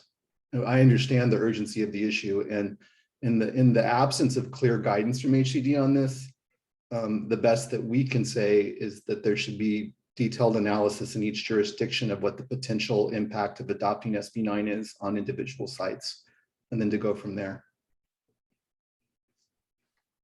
Great. Thank you very much, Paul. That was very informative, and we really appreciate your presentation, and actually look forward to you coming back on this and other topics. I look forward to coming back when I'm not so desperately in need of a cough drop and water. You made it through. I was actually okay. gonna ask you if you want to take a minute and get something to drink, but you just I did plowed it anyway. through. So good job. Thank you. All right. So on to the next topic, and we're gonna get through these really quickly because I know it's past the hour, but I want to introduce a member of our City of San Jose team, out of the city manager's office, Sarah Zarate, who's in our Office of Intergovernmental Relations, and I want to introduce her. And I don't know, Sarah, if you have an update to give, but if not, introduce yourself and let us know a little bit more about you, and we can move forward. Hi, good evening, everyone. Sarah Zarate from the City of San Jose. I have probably the very welcome news that I do not have an update because I know you're all over time here. But I do look forward to working with you over the next year and being here on behalf of the city manager. As Vice Mayor Jones noted, I'm the director of the Office of Administration, Policy, and Intergovernmental Relations for the City of San Jose, where I've worked for the last 3 years. And before that, I worked in the city of Milwaukee. So I was a little concerned when Paul said, "Go Bears." I thought he was talking about Chicago, and that was concerning, but he wasn't. So very much looking forward to seeing all of you and working with you. Thank you. Thank you, Sarah, and welcome. Now I want to introduce the acting executive director who we voted on her contract on the consent calendar. So I want to introduce Joanne Benjamin, who is filling in for Andy while Andy's on leave and while we're waiting for her to come back. And so I want to say welcome, Joanne. Can you tell us a little bit more about yourself and introduce yourself? Okay, well, thank you. And in the essence of time, it'll be very short. I actually was on the Los Gatos Town Council for 16 years and served as mayor for 4 of those years. And during that time, I was also the president of the Cities Association. After I left elected office, I was the executive director for the Cities Association until I got breast cancer and decided I needed to take a step back and regroup. And then Rania Molson took over. And when Rania left, I actually stepped in again as an interim executive director until Andy Jordan was appointed. So I recognize some of you and I look forward to working with the rest of you. And I know this is going to be a great year, and I really thank you for taking your time to serve on the Cities Association. I know it's outside the box of your council duties, so I appreciate it. Thank you. Great. Thank you, Joanne. And I see Council Member Watanabe has her hand raised. So go ahead, Council Member. Thank you, Chair, and I'll make this a quick welcome. Number one, welcome, Joanne. Thank you for stepping in. I know it's a short-term assignment, but just based on, I know there were a couple of consent calendar items that we approved And I just wondered, in the time period that you will be filling in, will you be able, are you in a position, or as part of your job, the scope of your job duties, to pay those bills? And then there were a couple of outstanding items that were in the minutes regarding some roundtable items, specifically sending out some membership invoices and taking care of possible special assessments to the cities to cover some of the invoices if there isn't sufficient funding. So I was wondering if Joanne is going to be taking care of that while Andy is on leave, or is there a plan? I can answer that real quickly, Kathy. Thank you for the questions. First of all, I am in the position right now to pay the past due invoices, and they will be paid. As far as the roundtable assessments, I believe Auden has sent them out. I don't know exactly the status of that. I've only been here for a short time, so I still need to look into that. And so I don't know anything about special assessments going forward with the roundtable. I'll have to financially figure out what's going on before I can do that.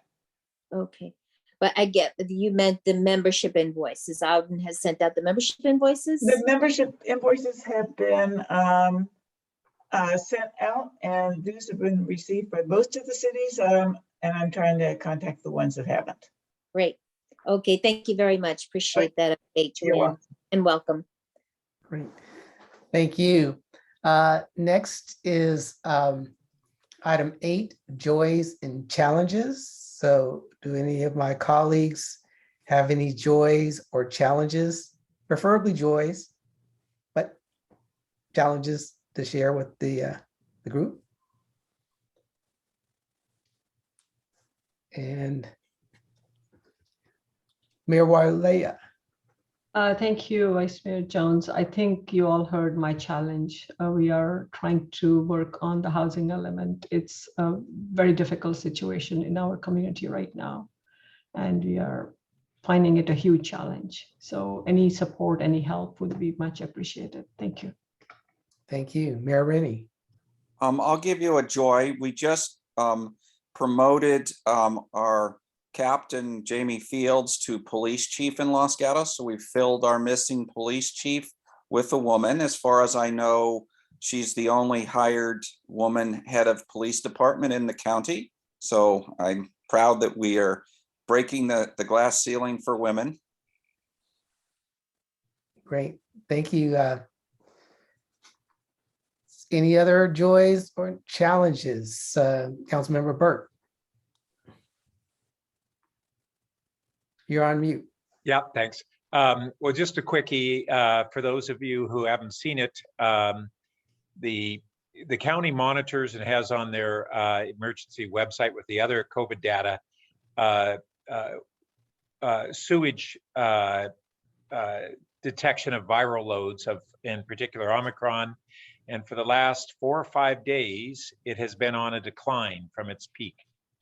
And it's a hopeful indication that we may have already peaked. We're still at a level that is well above where we were at Christmas, but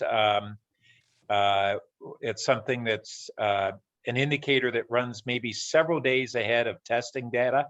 And so we can be hopeful that we're on the decline slope there. Well, that definitely is a joy. I don't see any other hands raised, so I'm going to go to the public to see if there's any public comments on the last 3 items that we went over, or any other items. And I don't see, oh, Steve. Yeah, I'm Steve Preminger from the County of Santa Clara. Not to challenge what was just said by Pat Burke, but we are still very, very worried about the coronavirus and its rapid spread. Not only that, the fact that it's taking so many people out of work or out of school, causing other folks to need to stay home and all that. So the city managers and the county are having discussions about potentially purchasing large amounts of testing kits in the meantime, until we can figure out what the federal government's going to do and how they're going to be getting out their supply of 8 test kits per resident per month. So more to come on that, but we are very aware that all the cities are very interested in that. Thank you, Steve, and thank you for just crushing mine and Pat's joy. So thank you. Any other public comments? And I don't see any. So I want to thank everybody for sticking, and hopefully you felt like there was a lot of value that we got out of this meeting. And I'm looking forward to the coming year and working with all of you to make some great things happen. So have a great rest of your evening and good night. Oh, I'm sorry, Carmen. I just want to say you did a fantastic job chairing the meeting. Congratulations, you did really great. Well, thank you. Thank you. All right, good night. Thank you, everybody. Good night, everyone. Thanks all.